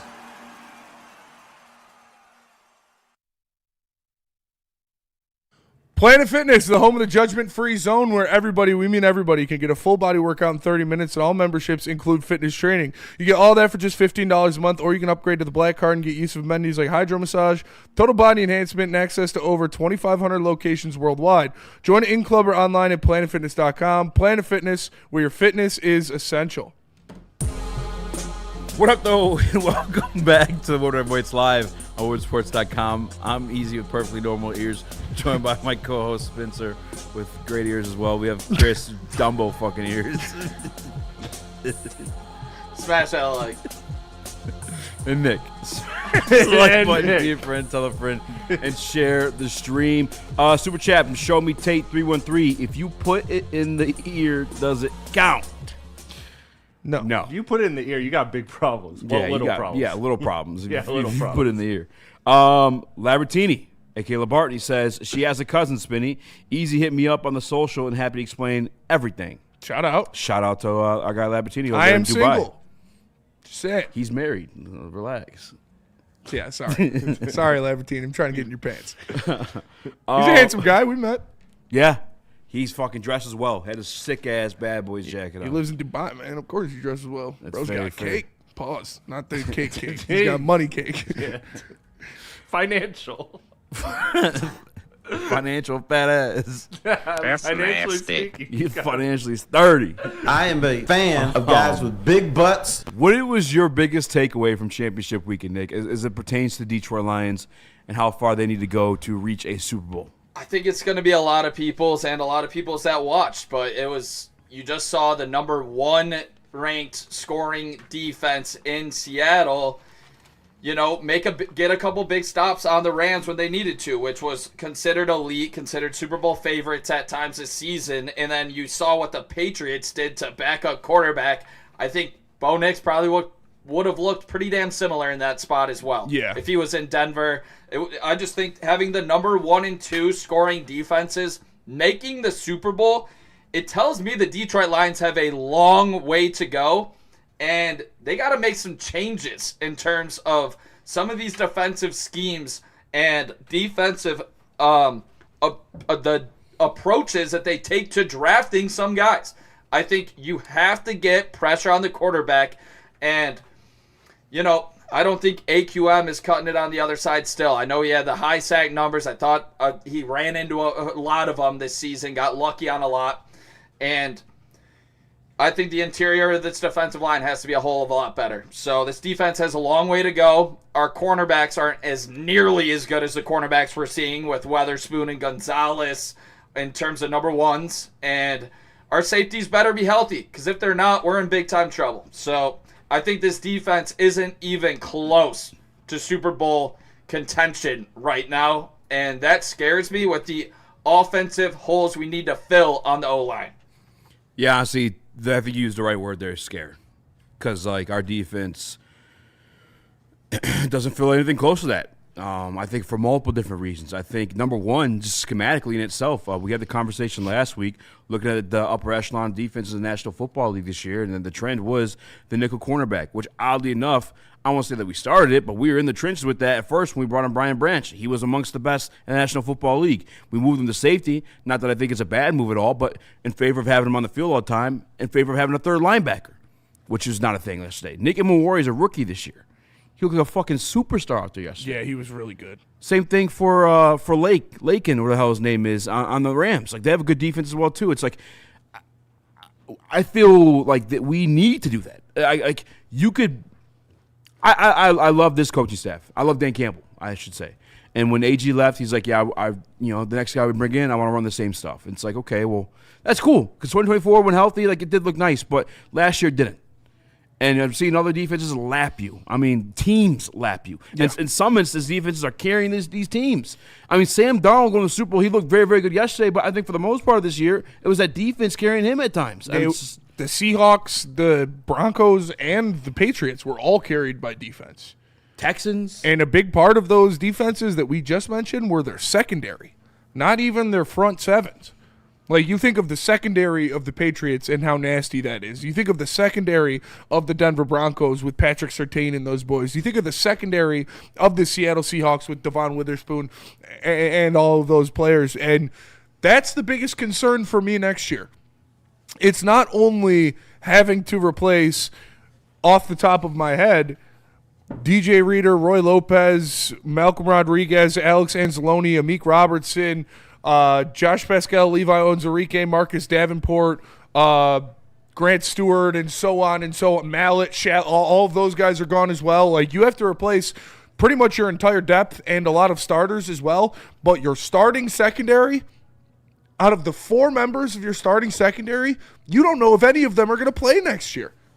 Terrion Arnold, you expect him to. He's probably the safest bet coming off of his shoulder surgery, but that's still a pretty big process. And it's Raxter. Is he going to play a game ever? We don't know. Kirby Joseph, who knows what's going on with his knees? Possible retirement inbound. And Brian Branch is not going to play until November. So you're down at the very least 2 of your starting 4 secondary players, with Meek Robertson as a free agent now as well. The secondary of the Detroit Lions is the biggest question mark out there. And you're going to have to replace it because, Rock Ya-Sin and Avonte Maddox are also free agents. Fuck. Rakestraw better be some fucking wonder man that comes out third year healthy, and helps this team in the secondary. It's not Wonder Man, but He-Man movie coming out. That shit looks lit. Katrina, I don't think Kirby's retiring. I hope he's not retiring. But this injury is, you can't fix it. It's not something that, you get the surgery and then it's just gone. No, it will always be there, and at any time his season could be over. Yep. At any time, at any play, if it acts up, if he tweaks it, if something happens, his season could be over. And these are his words in a press conference. But a media session that he had in the Detroit Lions locker room that was just so bad and so sad, they just decided not to even put it out. Oh, it's interesting. Those are his words saying it's never going to go away. DJ Reed will be there. I did forget about DJ Reed. Yeah, DJ Reed's going to be there. And by the way, I think DJ Reed only had 2 or 3 bad games. No, yeah, DJ Reed he only played 8. But and those games were against CeeDee Lamb's pretty fucking good. That makes sense to have a bad game against CeeDee Lamb. Puka Nacua is pretty good. That makes sense to have a bad game against him. Yeah. But poor Darnell. This is what I learned is just look at both teams' draft and free agent signings last year. Tons of those names making big plays out there yesterday. Yeah, man, it's tough. And you look at, I think, the 4 most spending teams of the offseason. Let me see. I got the graphic. Seattle and Patriots were both in there. Patriots were number 1. It was Seattle was 4, I think. Yeah, New England number 1, and Seattle is number 4. Both Seattle spending over $205 million and the Patriots spending over $364 million. I will say there's some context to Seattle because they signed a quarterback, Sam Darnold. They did. It's a big chunk of your contracts, but the Patriots, a lot of that was the free agency. And the Patriots were allowed to do that because they have Drake May on a rookie contract. Mm-hmm. I was crazy for some cost-efficient quarterbacks. You look at 2 of them going to the Super Bowl right now. Darnold, 33 a year, is it? 40. Darnold 40 a year? Yeah. Damn. What's cap it this year? You gotta pull that up. Are you sure? Yeah, Sam Darnold is the 4th highest paid quarterback in earnings to make a Super Bowl. It is Patrick Mahomes 1, Patrick Mahomes 2, Jalen Hurts 3, Sam Darnold 4. It was then Patrick Mahomes 5. What about what's his cap hit though? His earnings, it says $40 million. I don't know what his cap hit was. I saw a 3-year, $100.5 million contract. Probably bonus incentives. He's looking at earnings. So his earnings are $40 million flat. That makes sense. If you make, I'm sure there's a fucking Super Bowl bonus there. Yeah. And he made the goddamn Super Bowl, so. Ryan's reactions with the Super Chat says, at least we know Holmes can draft defensive backs. He has drafted any O-D-line talent that's starting besides obvious first-rounders. I would say we know that he can draft. Yeah. Offensive line, I would say, is more like you know he can draft defensive backs. I mean, we know he can draft safeties. Yeah, you know he can draft safeties. Defensive backs is a question mark. Highly questionable. Yeah, he paid Cam Sutton fat. Obviously, the draft experience we've had. Although maybe Rick Shaw healthy is something. I don't know. But another super chat real quick I want to get to from Labertini, $5 super chat. Guys, outside of work meetings, I wear flip flops and 20 to 30-year-old sports gear. Shout out to the OG bad boy shorts and shirts. That's awesome. Yeah, that's what I rock too. Yeah, it's cool to wear. Be able to wear whatever you want every day. Sounds nice to have that kind of weather right now. Currently, yeah, it's horrible here. Shout out, love little. Burn with the super chat. He said, "I learned I don't give a shit about having an easy schedule or being unproven in the regular season. Being tested doesn't win a ring." That's fair. That is very fair. Me as an observer who has to talk about it, I like to know what it is. But you're absolutely correct. I mean, both these teams. Mainly the Patriots. Patriots have like one of the softest schedules, I think, of all time. I think I read somewhere. Yeah. TA is not bad. No, I think TA is going to be good. And I don't want. That's where we're at. We think he's going to be good. Going into year 3, first-round pick, we don't want to have to think if Brad Holmes is this whisperer of defensive backs. We want a solidified number 1, or at least a solidified number 2. I mean, I don't know if we can say he's an above-average number 2 right now, can we? I think so. Yeah. When healthy. Yeah. But can he stay healthy? Fair. Yeah. I mean, there's reports he's going to be. I mean, I saw it in camp. He looked really good in camp. He did look really good. You guys saw some of the clips. He looked really good in camp. Some of it could have been like his familiarity with the offense and going against St. Brown and the boys, but then I saw it against Nico Collins too. Yeah. He's got to stay fucking healthy. He has moments this year. I like TA. I think he's going to be good. But it doesn't matter how good I think you're going to be if you can't stay on the field. I think they got to put him in nickel. For me, I was coming into this question. I was like, okay, well, what I saw was I saw a couple of the final teams being just elite for sure on one side of the ball and solid to good on the other, and that's kind of been the model that the Lions have gone with the last couple of years, right? They've been pretty much through this whole Dan Campbell regime. It's been offense led, and we just need the defense to be good enough. Well, when I looked at it deeper. 11 of the top 13 defenses in the NFL in terms of like lowest points per game were in the playoffs. The only 2 that weren't were the Vikings and the Chiefs. Those are the only 2 teams in the top 13 defenses. So basically the top half of the NFL, the defense carried you. It's not that way if you look at the offenses. There is far less elite offenses in the playoffs, particularly ones that went far. In terms of offenses compared to defenses. So that's what scares me now is because we are way further on that side of the ball to be an elite than we are on the offensive side. I was hoping that maybe, okay, if we just get elite offense and we get the right play calling and, things can magically kind of come together defensively, all right, we're there. But I don't know. I'm starting to think that we need an elite defense. I don't know. Maybe this is just the 1 year. That's not like a hot take. You need an elite defense to win in the NFL. You need an elite defense to win Super Bowls. And you haven't had – you had one under Aaron Glenn, and it died. and it was still top 10, even without a pass rush. Finished top 7. You do need an elite defense. You cannot, you won't get to the playoffs if you don't have an upper half defense, and you're not winning any playoff games unless you have an elite defense. But that's my fear too, man, is schematically, they're not even doing the things that these elite defenses are doing. No. I think Steve Beeman also put it in the good chat as well. The 4-2-5 scheme, along with the zone-centric philosophy, go with the identity that will still carry with injuries. Yeah. Yeah, because zone scheme, you're just watching the eyes of the quarterback, and you're crashed down. Man, you got to be elite. You got to be really fucking good at what you do as a cover corner, and you need the pass rush, which wasn't there last year. We gave it the 5th longest time to throw. It might have been more than that. It was 4th. Hi, Stony Bree. I hope you're having a good day, too. I don't know. It's just stuff Brad Holmes needs to address, and that's before we even get to the offensive side of the ball. We're all talking about offensive line. Detroit Lions' run game went from 4th to 23rd in the league. That's not good. That's what happens when you lose 2 all-pro level interior offensive linemen.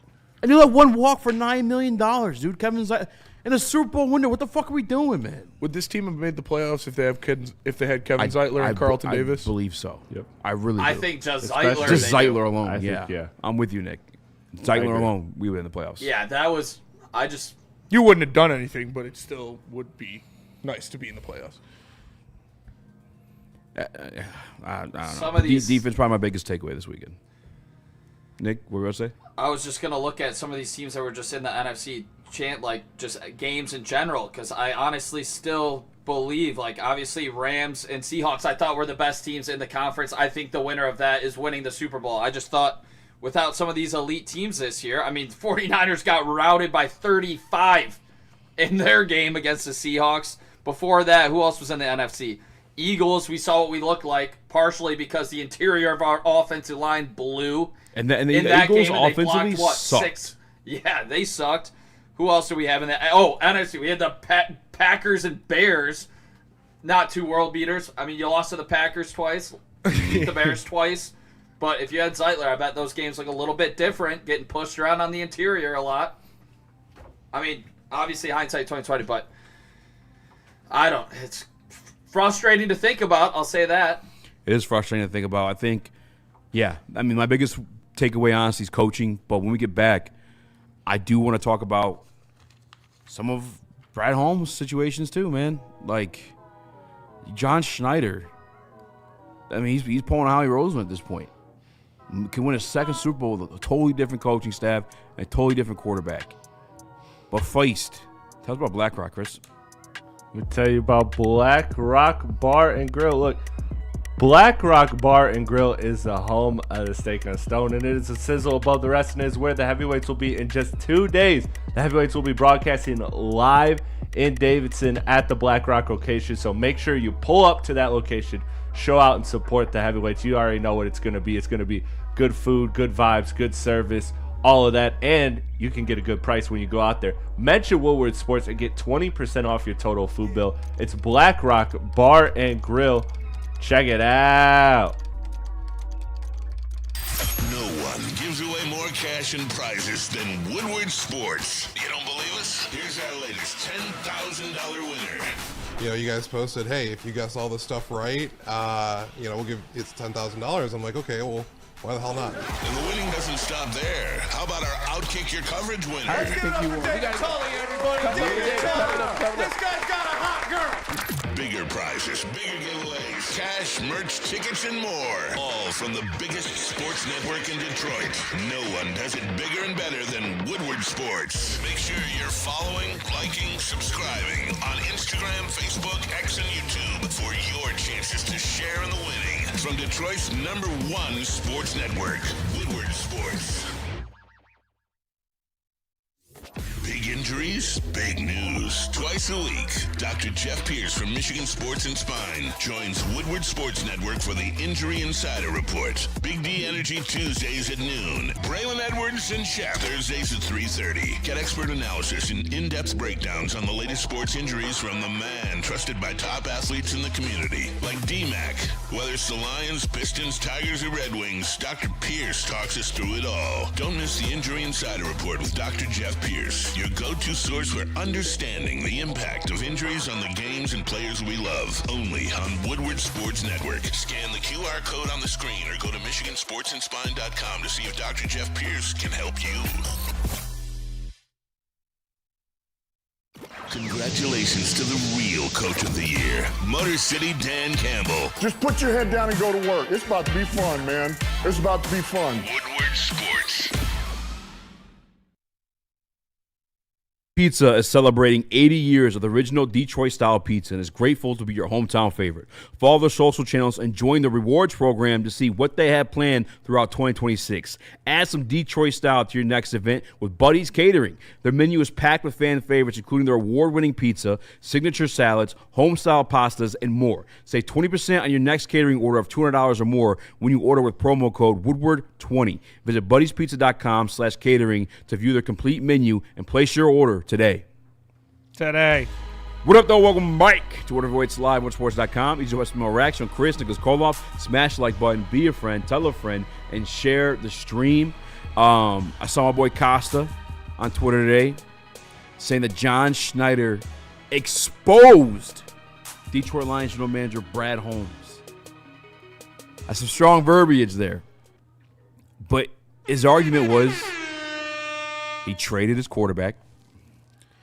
Traded two quarterbacks. Traded one of his top one that wide won receivers. a Super Bowl and one that got him to the playoffs. And now he's right back in the Super Bowl.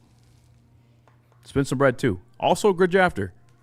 But I don't know if expose is the right word, because I think we've all kind of seen this going on in the league. I mean, Howie Roseman, an example, just won it last year.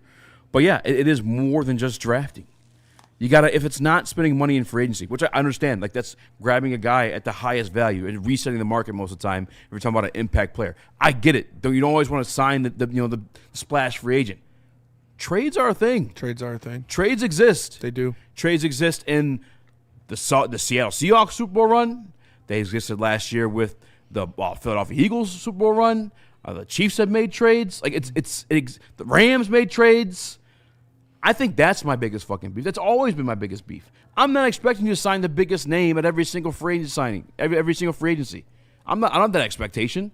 But to make a trade, and I hate bringing this up because it quite literally pisses me off and fucking makes my stomach hurt. But when you had all these guys on fucking rookie deals, that was the time to make the trade. It was.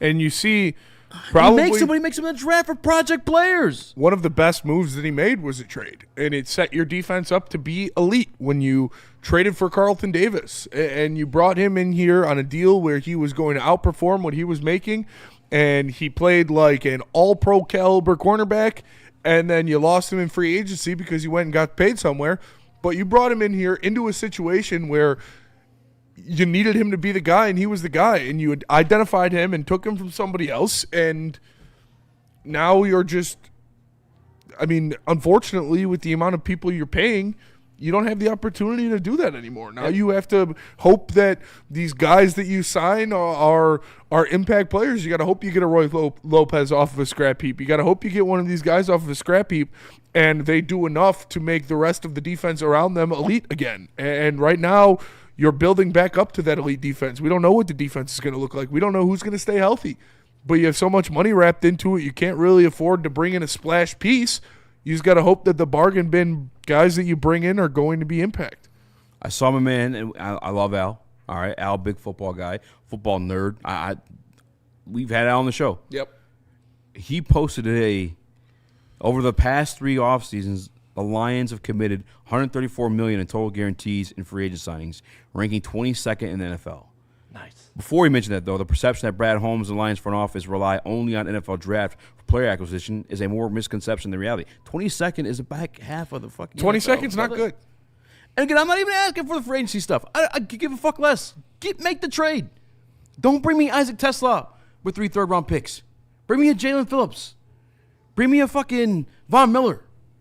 Bring me obviously, this is a crack pipe dream. Max Crosby. You know what I'm saying? Like, give me those guys. Don't give me these project pieces. Carlton Davis, excellent example. You did make a trade. You got Carlton Davis. Guess what? Worked out. It worked out. Big time. Yeah. And you give a 1 third-round pick for it, if I'm not mistaken. You trade 3 Carlton Davises away for a fucking wide receiver 3. And then you went and signed a fucking offensive coordinator Who loves condensed formations with multiple tight ends in the field? That's the frustrating part with Brad. Brad, brilliant mind when it comes to drafting. You need the other part of it, though, to complete the trifecta. And then for agency, I'll give him some credit, too. Like, Roy Lopez was a great signing. I think DJ Reed will work out. Yeah. But the trade part is where you need to up the ante a little bit. It's not even a Sheila presenting. Free agency, I can see Sheila like, hey, we can't spend that. Yeah. You know, this year we're looking at the books. We can't really cut that. Trade doesn't prevent you from doing that shit. And you need to draft impact players. You need to go back to drafting guys that are going to come in here and immediately make a difference on this team. You cannot continue to draft guys that maybe in 2 years they'll be great. Maybe if they get some reps at this spot, they'll be great. Maybe if he forgets the tendencies he learned in curling and learns football, he'll be great. No, you need to draft impact players that'll step in here immediately and make a difference, because that's where you're going to have to go now, because you got all these guys signed, and you're probably going to re-sign Sam Laporta. Brian Branch, I don't know. We'll see what happens there. You're definitely going to re-sign Jack Campbell. You're definitely going to re-sign Jahmyr Gibbs. You're not going to have the money to throw around. You're going to need to draft impact players, immediate impact players. This year you have to do that especially because the draft ain't cutting it. I'm not banking on rookies to complete this offensive line. I'm not banking on rookies to save this defense. Nick? Yeah, no, you take a look at last year, a guy that they brought in, Byron Murphy. 7 sacks from the interior. That's a disruptor. Byron Murphy. We talked about Byron Murphy throughout the draft process. Yeah. We really like Byron Murphy as an interior guy. You look at this year. They go Gray Zabel, move him inside. He looks good. You go Amon-Ra, 3 passes defended in the NFC Championship game. His last 2 drafts are producing for you. Mm-hmm. And as much as I love Tyleek and I hope that he can turn into a 7-sack guy on the interior, I just don't know if that's his game at all. He won't. Maybe he will. Blows up. But I just am not expecting that. I think you're looking at Byron Murphy as a defensive, difference maker like we just talked about. But I think you're seeing the last 2 drafts, specifically last year, not this year, from Brad truly, really hurting this team right now in a spot where you need players on offense and defense. You don't have any money. You're going to have to negotiate contracts, renegotiate. And because we failed the last 2 drafts, everyone wants to say Brad Holmes is the best drafter in the world. This is why it's,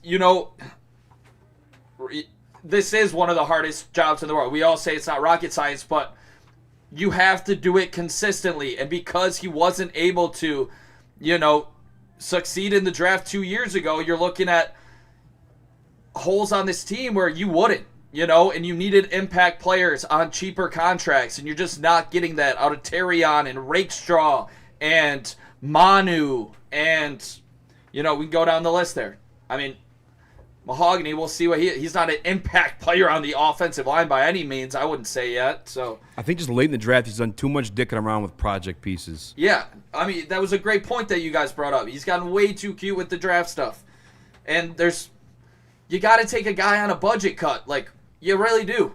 And that's what you get at the deadline. You trade a 3rd or a 4th, and you go on a legitimate run. If he's on a 1-year deal, or if it's an expiring contract, get the deal done. See if he does fit your locker room and then re-sign him, instead of just taking these developmental picks and Broderick and Manu and Hendon Hooker. And as much as I think he's a good wide receiver, Isaac Tesla, get him in your room. See if you like him. Then extend him, I just don't think it needs to be all of these developmental pieces. And then you've seen him also fail in the draft and spots high in the draft, 1st round, 2nd round, where, you need those guys on cheap contracts. Shout out Levi. Shout out Josh Pascal. Shout out Rakestraw. Those are guys that aren't playing and haven't really played consistently for your team. Yeah. It's the trades for me, to be honest, if I think pick anything. We know what Brad Holmes is at this point. We know what he likes to do, how he likes to operate, and how he likes to build his team. And I think the lack of return of his past 2 drafts are the reason the Lions didn't make the playoffs. Because, like Nick said, you needed those guys to be impact players. You needed Ennis Rakestraw and Terrion Arnold to come in here and to be cornerback 1 and cornerback 2. Because then you wouldn't have to trade for DJ Reed. Or you wouldn't have to sign a DJ Reed because you got your 2 cornerbacks there, and you can allocate that money somewhere else. Maybe to keep a Kevin Zeitler in the middle of that offensive line, or to replace Frank Ragnow with a better option. I think the lack of return from the past 2 drafts, I think Tyleek and I think Tate Ratledge are going to be hits. Tesla as well. But outside of that, and how much benefit are you getting from a wide receiver 3 hit? Exactly. And obviously you've got Terrion, hopefully, as a hit on the last draft. And outside of that, what do you even have? So, yeah, when you are all in about building your team through the draft and establishing great players through the draft, when you go 2 drafts with 2 players that are really making a difference in Tyleek and in Tate, it's going to hurt. It's going to hurt. And then to the free agency part, DeMarcus Lawrence, great pickup by them. I think they picked up Irv Jones. How crazy was it that Stafford shook off that tackle from DeMarcus Lawrence, though? That was crazy. Lawrence was so pissed. Oh, and by the way, all Lions fans called me slurs for wanting Leonard Williams or DeMarcus Lawrence. Leonard Williams, trade. DeMarcus Lawrence, free agency signing. I loved Leonard Williams for a very long time. By the way, his cap hit this year, $8 million. Oh, it's very interesting. affordable contract. Here's what it is. We'll continue this conversation. I'm sorry, I got dejected in that one a little bit there, but I mean, the Detroit Lions, to be a legitimate contender for anything more than 1 playoff win next year, need their entire secondary to be healthy all season, and they need to replace a lot of veterans that played a lot of snaps for them defensively. The defense is in a lot more shambles than people are letting on. You have a lot of good players leaving. You have a lot of injury questions. And you have a coordinator who underperformed. So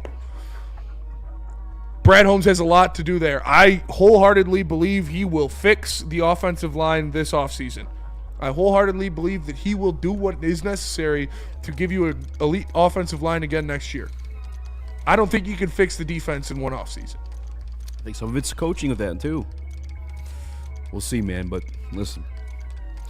You know the slogan, smoke like royalty.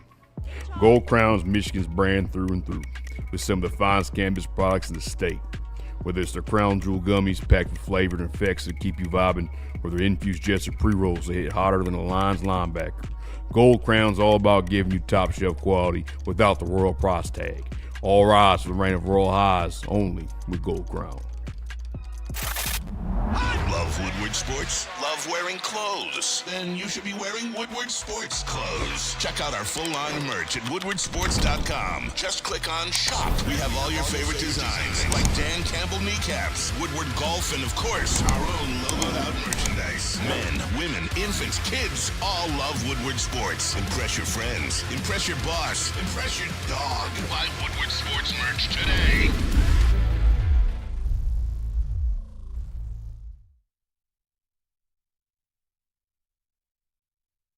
It's game on at Art and Jake's. Wings, burgers, pizza, and ice-cold drinks served up with attention to detail. Wall-to-wall TVs, great service, and a vibe that keeps your crew coming back. Art and Jake's, a sports bar setting with a fine dining flavor. Detroit has the best sports fans in the world. That's why they deserve the best sports coverage in the world. We are the Woodward Sports Network.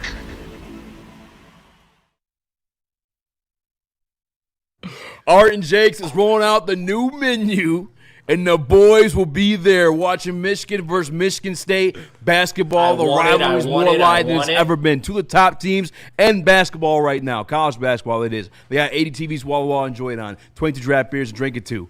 And 90 menu items to choose from. It's Art and Jake's. Join the AJ's fan club and make every game day a win. Join it.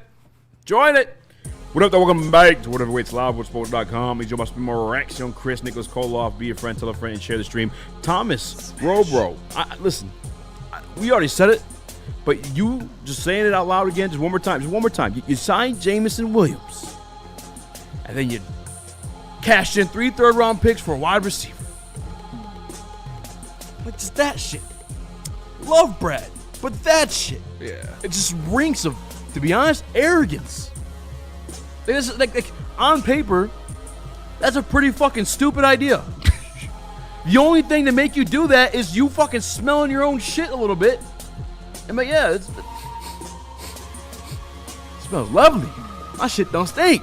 By the way, almost 400 yards and 3 touchdowns from our former number 3 wide receiver. Solid year last year, Tim Patrick. Pretty reliable guy. Could block when needed. Came up big plays too. Came up in crucial moments. Just that type of shit. Like, quit that shit. Stop that shit. Maybe it is Sheila. Hey, we got to build this through the draft. We don't got the money like that. Whatever. I don't think that's the case though. I don't think so either. They've given out the money. I love the guy. I think it's arrogance. I think it's our fault. It's my fault. I'll look myself in the mirror and hey, you hyped this man up a little too much. You got him feeling himself a little too much. You got to get the fire close to him. Make him re-earn that fucking respect. Is he still a top 5 GM? No. Yeah, I don't think so either. He's a very good GM. He's very good. But we got to look at Howie, Schneider. I mean, guys that are still working Les Snead, that are still actively working now, that have won Super Bowls, that were just in the playoffs. I mean, Les Snead, for Christ's sake, mortgaged everything. You can't do what Les Snead did. You'll sacrifice everything. Les Snead was back in the conference championship. You watched them play yesterday. After they mortgaged the future to go win the first Super Bowl. And you're out of the playoffs. And they were back in the NFC Championship game again. You know, like we want to build sustained success. We want to have sustained success. You gotta have success. You gotta have success to sustain success. I know. That's what they preach. That's kind of number one. They like to gaslight. They do. They do. That's why, like, I'm with Braylon, where I'm not taking what they say at the podium at face value anymore, Dan or Brad. I'm not. I need to see it happen. We're good. Yeah, I mean, I'm trying to. I mean, there's for sure 3 GMs better than Brad Holmes. Top 10, sure. But there's multiple guys in the league right now still working that have won Super Bowls. Multiple.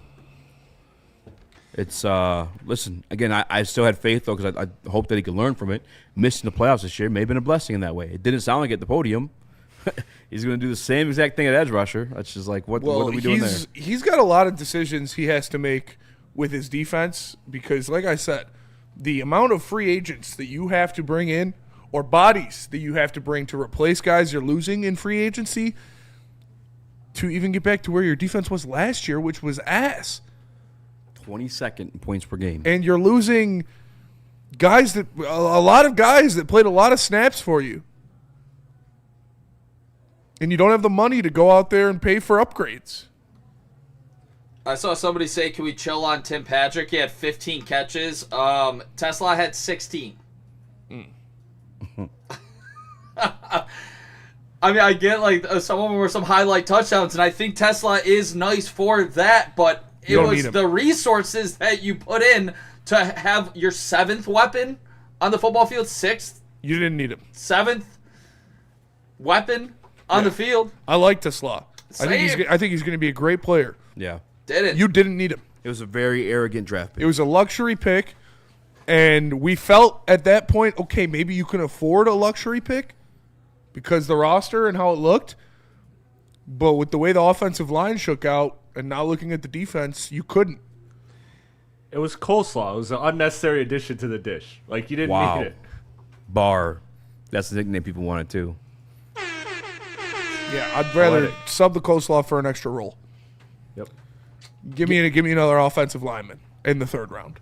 Give me some more meat. Give me an edge rusher in the 3rd. Give me some more meat. Yeah, give me some more meat. Give me some fucking defensive linemen, for fuck's sake. For real. I mean, how far do you think you could have moved up in the 1st round trading 2 3rd-round picks on top of your first? Pretty fucking far. Yeah. And allegedly they tried. But that's the same excuse we give the Tigers for whiffing on a Bregman. They tried. They tried. They keep saying that, too. Fuck it. Do it. We called on Daniil Hunter. We tried on this guy. We tried on that guy. Interesting. Tried to bring him in. You try hard enough. But he didn't do what it takes to get it done. You could try all you want. But you know what gives results is actually doing things. Like the Seahawks. Like the Rams.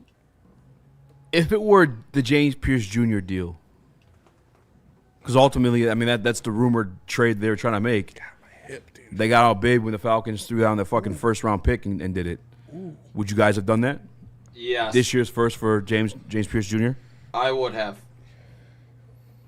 Yeah, I would have.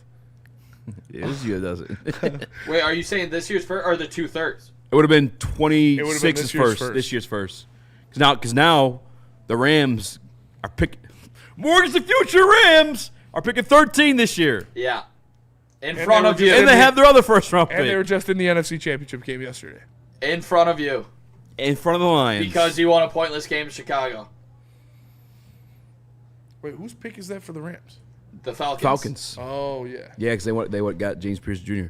Yeah, I think I would have done too. I mean, I guess maybe it's more of a question mark. I mean, that's what they were feeling too. Different system as well there. I don't know. Would they have let him loose? Probably not. It's not the Laporta shuffle. They probably would not even play him. You're not setting the edge enough, son. Yeah. Hip pointer. Shout out James Houston. What do you have? A few sacks this year? 6?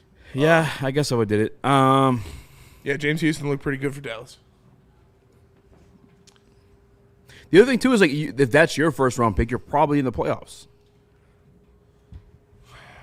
I don't know. Enough on that. We could talk. We got a mock draft. Let's do that. You guys want to do the mock draft? Let's do happy talks. Okay. What Let's go to break. Yeah. Let me tell you about Loom. Loom Cannabis. Go to loom.com to find a location near you. Use promo code TAXBREAK80. And when you get $80 or more, you get 40% off. Hey, if they're not going to let you do it, ask for a manager. Be a Karen. If they tell you no, say, hey, give me a manager. Screenshot. TAXBREAK80. Make sure you do it. Go to loom.com. Get some of that Jenny Kush. No one gives away more cash and prizes than Woodward Sports. You don't believe us? Here's our latest $10,000 winner. You know, you guys posted, hey, if you guess all this stuff right, we'll give it's $10,000. I'm like, okay, well, why the hell not? And the winning doesn't stop there. How about our Outkick Your Coverage winner? I think you won. Tully, everybody. This guy's got a hot girl. Bigger prizes, bigger giveaways, cash, merch, tickets, and more. All from the biggest sports network in Detroit.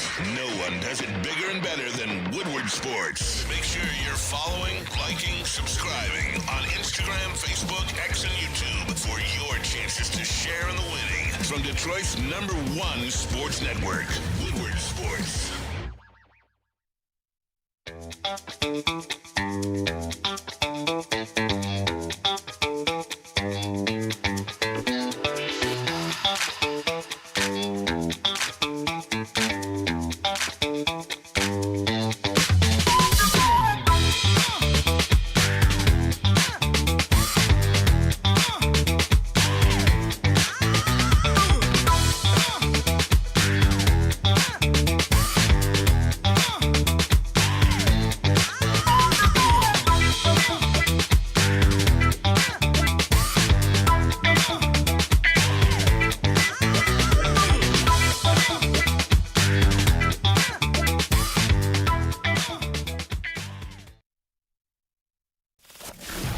Like to brag that we are the toughest sports network in Detroit. But we do have a guy named Darren McCarty on our side. Woodward Sports. Heating and air conditioning. Excuse me. They have been helping Michigan families for over 40 years, and they can help you too. Go to SharonsHeating.com. They got a brand new website, ton of cool stuff. You can schedule online, get free instant quotes, or check out all their financing options. SharonsHeating.com. Shout out to that snow service. Yeah. Took care of business. That's clutch. Pretty clutch. I just sat in my house all day yesterday watching all the peasants out there shoveling snow. Shout out to my boy Keith. Shout out all the boys out there shoveling snow if you're listening. Shout out to shoveling snow. Peasants. I used to like shoveling snow. No, the ones that get paid for it. Yeah, I'm talking about dudes doing it for their own houses. Peasants. I have a service. Well, some guys do it for their own house. Listen to us right now. You're not a peasant, sir. For that, we appreciate you. No, that shit's awesome. I've been shoveling snow my whole life. So. This guy fucking moves the Royal Oak, forgets who he is. I am better than you. No, I'm just kidding. No, it's pretty clutch though.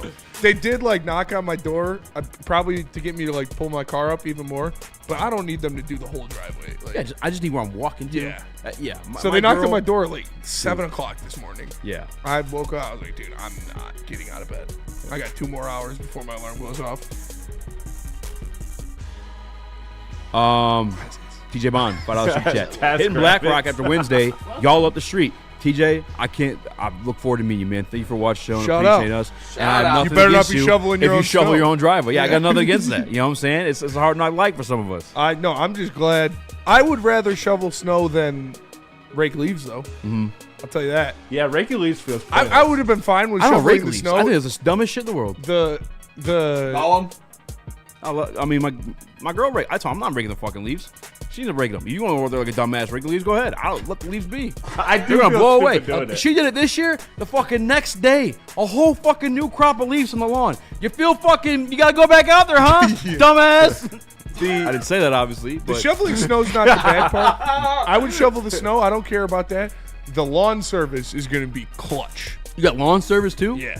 See, that's a big ass backyard too. I'm not gonna lie. I enjoy a beer or a joint and mowing the grass. I got nothing wrong with that. But my backyard's fucking huge, dude. Yeah, that's fair. Those electric snow shovels was pretty cool. I've never seen that. There's electric snow Well, my coworker was talking about it today. I still haven't seen it. I'm interested. Low key, NFL was fired when you guys were smacking teams. Hopefully, you guys press Brad and give him a Detroit style talking to. Best friend's a Bears fan, so he noises now. Bears fans That suck. sucks. Dude. That's a I'm Ram sorry for your faithful. loss. Bears fan? Well, having a Bears fan as a friend. Oh yeah, that does. Listen, Bears fans aren't bad. I just hate the Bears team, and it all got birthed from the Calvin Johnson catch rule. And I'll hate them for life because of that. The fan base that I hate the most in the NFC North, Vikings or Packers. Yeah. I think Packers are more because they're smug and arrogant. Yeah. Hate them all. Oh, they And are. they just I don't know. There's somebody I want to fucking just punch. Vikings fans are just pussies. Yeah. So I'm not too threatened by them. I'm just Makes annoyed. sense. Packers fans are just fucking Dude. smug assholes. Jason B says Jared Goff needs tighter fitting cleats. Ditch the golf clown shoes. Look at Darnold's feet. I mean, That is an I astute don't know if it's- observation. I'm sure they'll try anything, but I doubt that's what is Maybe holding he's him got back. big feet. He's like 6'5". Jared Goff's He's a big he's guy. a big guy. Giant human being. He is a big guy, except for his hands. But Yeah, that's true. All right. You guys ready for this Lambertini mock with the draft? super chat. He says, Oh, "I damn. still shovel snow when I visit my parents in Michigan." That's fair. You are confirmed not peasant. So He is, yeah, exactly. Big Dubai flex on you. Yeah. Shout out for Lambertini for making it through the show, halfway through the show. now. Lambertini's the man. What, more than halfway through the show. Are we doing this mock draft? You want to save it for tomorrow? Smash that like button. Shout out the chat. I heard Nick whispering a spell. And What? Do you want me? To, we how can save about it for this? tomorrow. We should save Do you it. want to do the first 15, back 15 tomorrow? That might be a little too much teasing going on Yeah. if we want to do that to That's the fair. That is completely loyal fair. listeners. Let me ask you a question. Yeah. When does your boy go? And why is it in the top 5? And why is it top footnote at 5? 'Cause 4? he's fucking Pinay Sewell with shorter arms. Yeah. I mean, that guy's a monster, man. I can't believe I thought he'd make it out of the top 10. Yeah. I mean, He's going to be the first non-quarterback off the board. I tuned into Or, the or defensive player. they're highlighting him on all throughout the playoffs, like during the games. Yeah. Like, look at this fucking guy. Shut the fuck up, man. No, don't look at him. He does drugs. Hates puppies. I'll tell you where he's going in this mock draft. Let me see. Where's your guess? Imagine if we were picking 13 and we had 2 extra third rounders to trade. I don't know who's... Oh. God damn it, Nick. Seriously, though. No, like, I these know. are the little I fucking know. things that piss me off. Yeah. You're fucking right, man. I don't know who's at the top of the draft, but I would assume... Mendoza. Well, I mean, like, the top 5 teams. Man, I don't know if he's going to be good, but I'm going to be rooting for Mendoza. The Giants? He is right before the Giants, number 4. Francis Mauinoga. I keep wanting to throw that G in there. G silent like lasagna. To who? 4, Tennessee Titans. Titans? Ooh, yeah. Love that. Is Yeah. Mendoza the most likable quarterback to come out in a while? He's really hard to.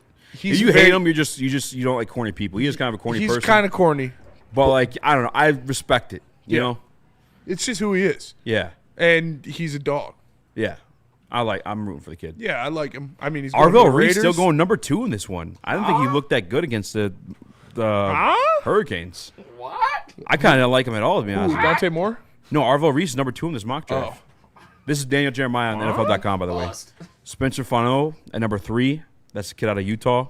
Weezy D says 2 third-rounder means no year 2 Tesla. Yeah, that was the whole point. Ooh. Amon-Ra, St. Brown, Jameson Williams, and Isaac Tesla. That was worth it. That was definitely worth it. Wide receiver 3 is fucking... We have 2 offensive linemen. You signed Jameson Williams and fucking... And you look at those games and how they go on, like yesterday, JSN getting force-fed 15 damn times. Puka Nacua got 15 targets, that's how those games are going to go. You trust who you trust the most. I mean, Especially What's-His-Name had a touchdown plus 4,500 or something. Yeah, your offensive coordinator uses 3 wide receivers less than anybody in the NFL. And remember what Ben Johnson said about how offenses not make all of these reads at the same time? The offenses nowadays, you can't just go out there and do your first read, second read, third read, fourth read.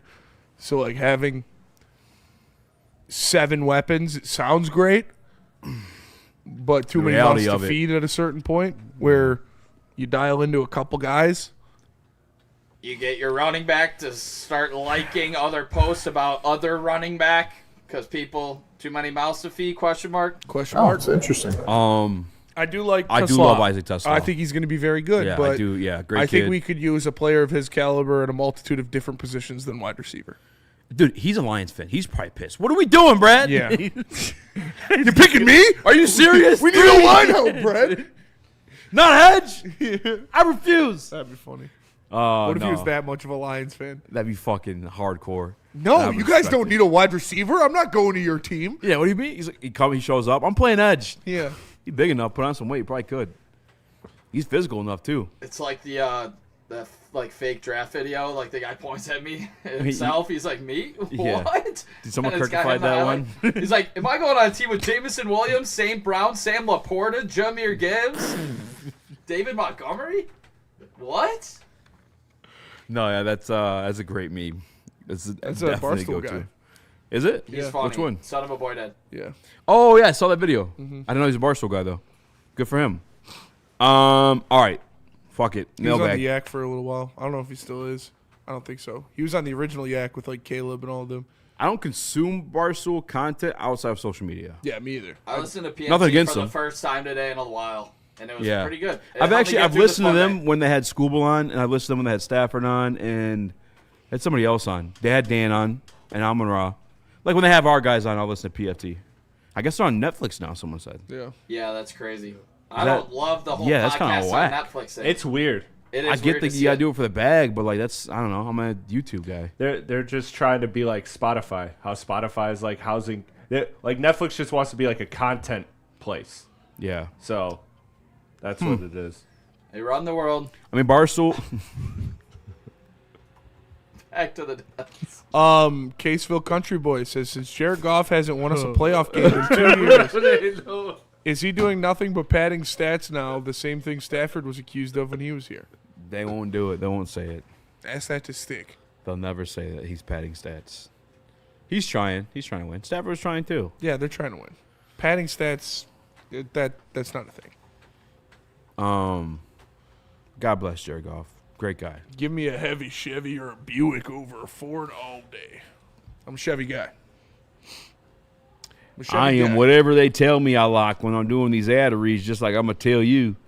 I love me some Dr. Pierce, all right? I never miss the expert sports injury insights from Dr. Jeff Pierce of Michigan Sports and Spine. I catch him every Tuesday on Big D Energy and every Thursday on the Braylon Edwards Show with Shep, where he shares his top-tier advice to keep athletes in peak condition. Trust the guy that I trust. That's Dr. Jeff Pierce, all right? He's here to help you stay in game shape and performing your best. It's MichiganSportsSpine.com or dial up 248-426-9944. Said hi, Dr. Pierce.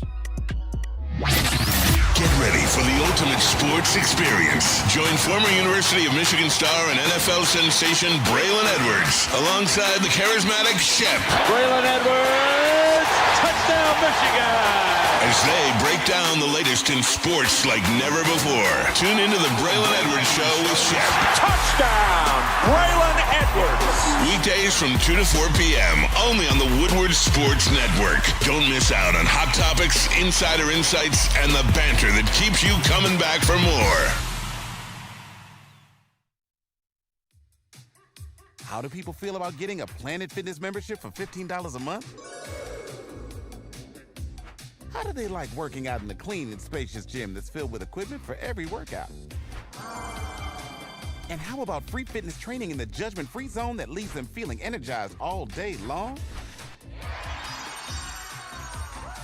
Join Planet Fitness today with the free PF app, online or in club, and start getting that big fitness energy for $15 a month. A ton of fun, a ton of sports, and a ton of man-meat. Welcome to the Woodward Heavyweights, live daily 5 to 7 p.m. on Woodward Sports.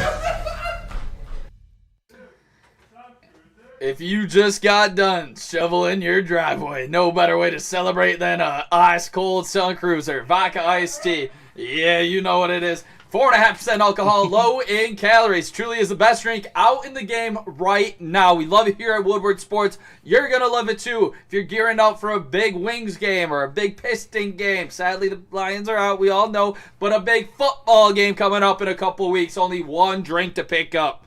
And it's Sun Cruiser Vodka Iced Tea. Make sure you guys go try one out. Let us know what you think. Go check it out. They run the world. Mailbag. A little bit of breaking news here. Breaking news. After he reportedly denied the Eagles interview and said he was returning to the Bears, Declan Doyle will be interviewing for the Ravens offensive coordinator position. Wow, he's like 31 years old. To work with Jesse Minter.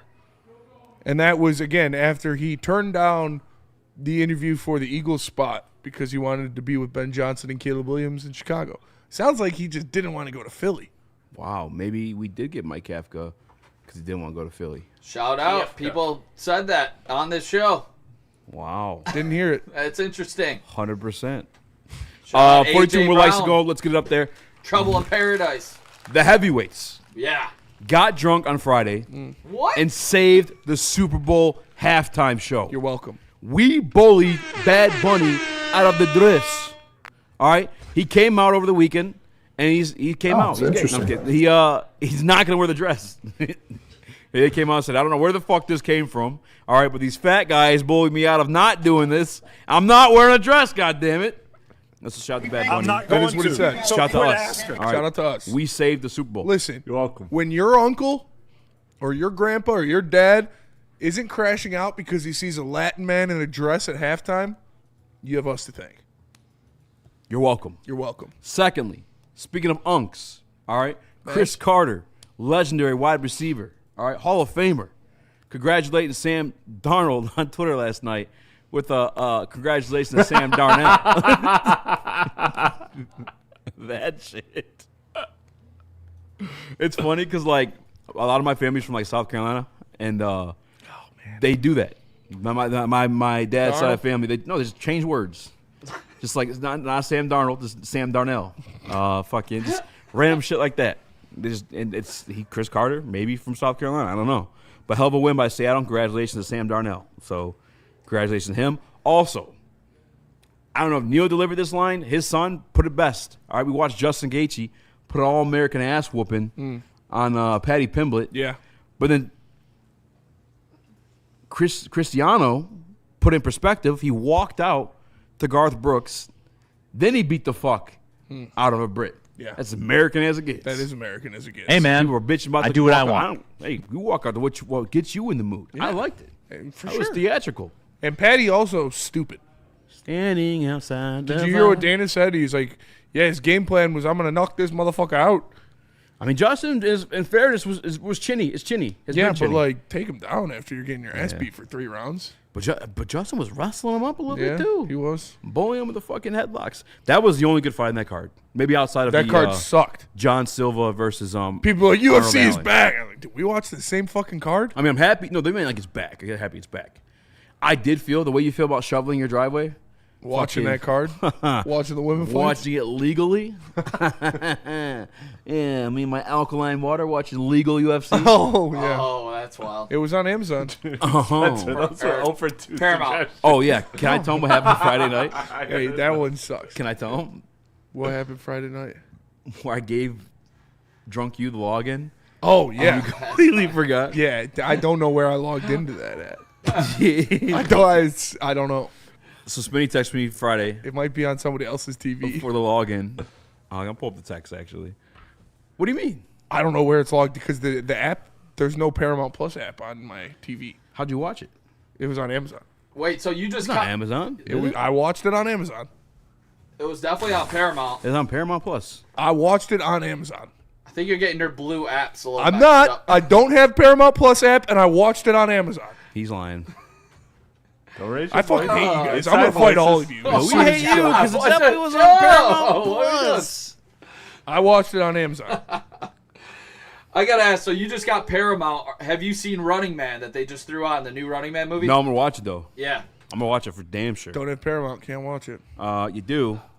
I don't. You made a whole profile and everything. There was not an app on my TV. I must have logged in on my computer then because it was not on my TV. Somebody else were the fights on Amazon? Xavier D. White people names. That's why I watched Landman on Amazon too, and that's a Paramount Plus show. Standing. All right. So after I gave Spinny the login,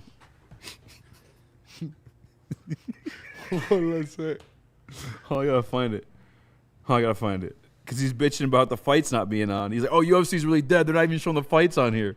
I was like, "Spinny, the fights are tomorrow." And he goes, "Who won?" I was hammered. Shout out Montchelin. That's fucking awesome. Spenny, you have a Paramount Plus subscription through Amazon then. Well, I watched it on Amazon. There's no Paramount Plus app on my TV. I was trying to find it. Couldn't find one. He has my login and there's a profile named Spinay. Yeah, it must have Put been. an extra A in Like I there. said, it must. Let's see if it's on my laptop. Prime Justin kills Patty Easy. I agree, Omar. I agree. Which we got a little bit of that. Nope, not on my. Damn, where did I log into it? You want some? You probably want some Paramount I didn't. Plus. It's not on my TV. There is not an app on my TV for Paramount Plus. I searched. I was trying to search it. It wasn't there. Logged in at the bar. I might have logged in at the bar, low key. I gotta say, this thumbnail of Maz from the morning is great. Who made that? Is it you? From Friday? No, today. It was of Anna de Armas and Sweeney, it looked like. Oh, yeah. They stole that. That's awesome. Shout out to Amaz. Yeah, I think JB made it. Anna de Armas hilarious. also voted the hottest actress in the world, and they got that correct. Surprise to I no agree. one. The most beautiful actress, maybe. Maybe not hot. That's just the pig in me. I get Paramount Plus through my Walmart Plus account. Paramount sucks then. Who has Walmart Plus? What? I need to know what comes with that. You get fucking 10 cents off eggs and the Paramount Plus. You can look into the security cams whenever there's a brawl. Yeah. It just goes live. We got the Octo Box. There's 4 different fights going on in Walmart. You get the right now. pictures information of everyone that steals, so you can write them letters in jail. Have a little Shout out print Mount Chalet, says Labertini. Yeah. Labertine, familiar? Mount Chalet's game? Mount out Chalet, Mount Chalet. great fucking spot. Yeah. Mailbag, Easy. Would you beat Adam 22 in a boxing match? I would beat the fuck out of that guy. That guy's a pussy. That was crazy. I did waste time watching that. Who won? Why? Jason Love beat the shit out of him. Adam didn't throw a single punch. All right, I will say this about the UFC fight. There's this guy named Josh Hokett, former fullback for the San Francisco 49ers, who's now in the UFC, who fought a former Marine. Same thing. Beat the shit out of him. I think the guy landed one punch. The fullback did? Yeah. And then after, he smacked him on the ass. He got he mounted him and smacked him on the ass. And then the way he finished the fight, he flicked him off. And the guy just fucking sat down, and the ref was like, all right, this is fucking over. That was in the UFC. In the UFC. And then after he... Did I not see? Was that on the card? That's prelim stuff. Oh. Yeah. But, Was that when Sean Strickland ran in the ring and was fighting some guy? No. I saw somebody was flipping off. That's old. Oh, okay. That guy's a turd. Yeah, he is a turd. After the fight, he called Brittany Griner a man and said some other political bullshit. Josh Hokett. Hokit. That's funny. I've said some bad things about Brittany Griner in my day, too. I'm pretty sure she transitioned. No? Did she not? I thought she did. I don't know. Well, That's shouldn't kinda- Did she calling call her herself she a then. dad or something like that? She did something, didn't she? I think It's been a great show. We got out here. I'm not handling that one in the last minute of the show. And then I looked it up, by the way, too. That guy that fought Adam 22, Brittany? Jason Love, was a former Marine. So there was, even if Adam did try fighting, there was no chance. Well, for Eazy, for Nick, for Chris, I am Spencer. We're the heavyweights. We'll see you guys later. Peace.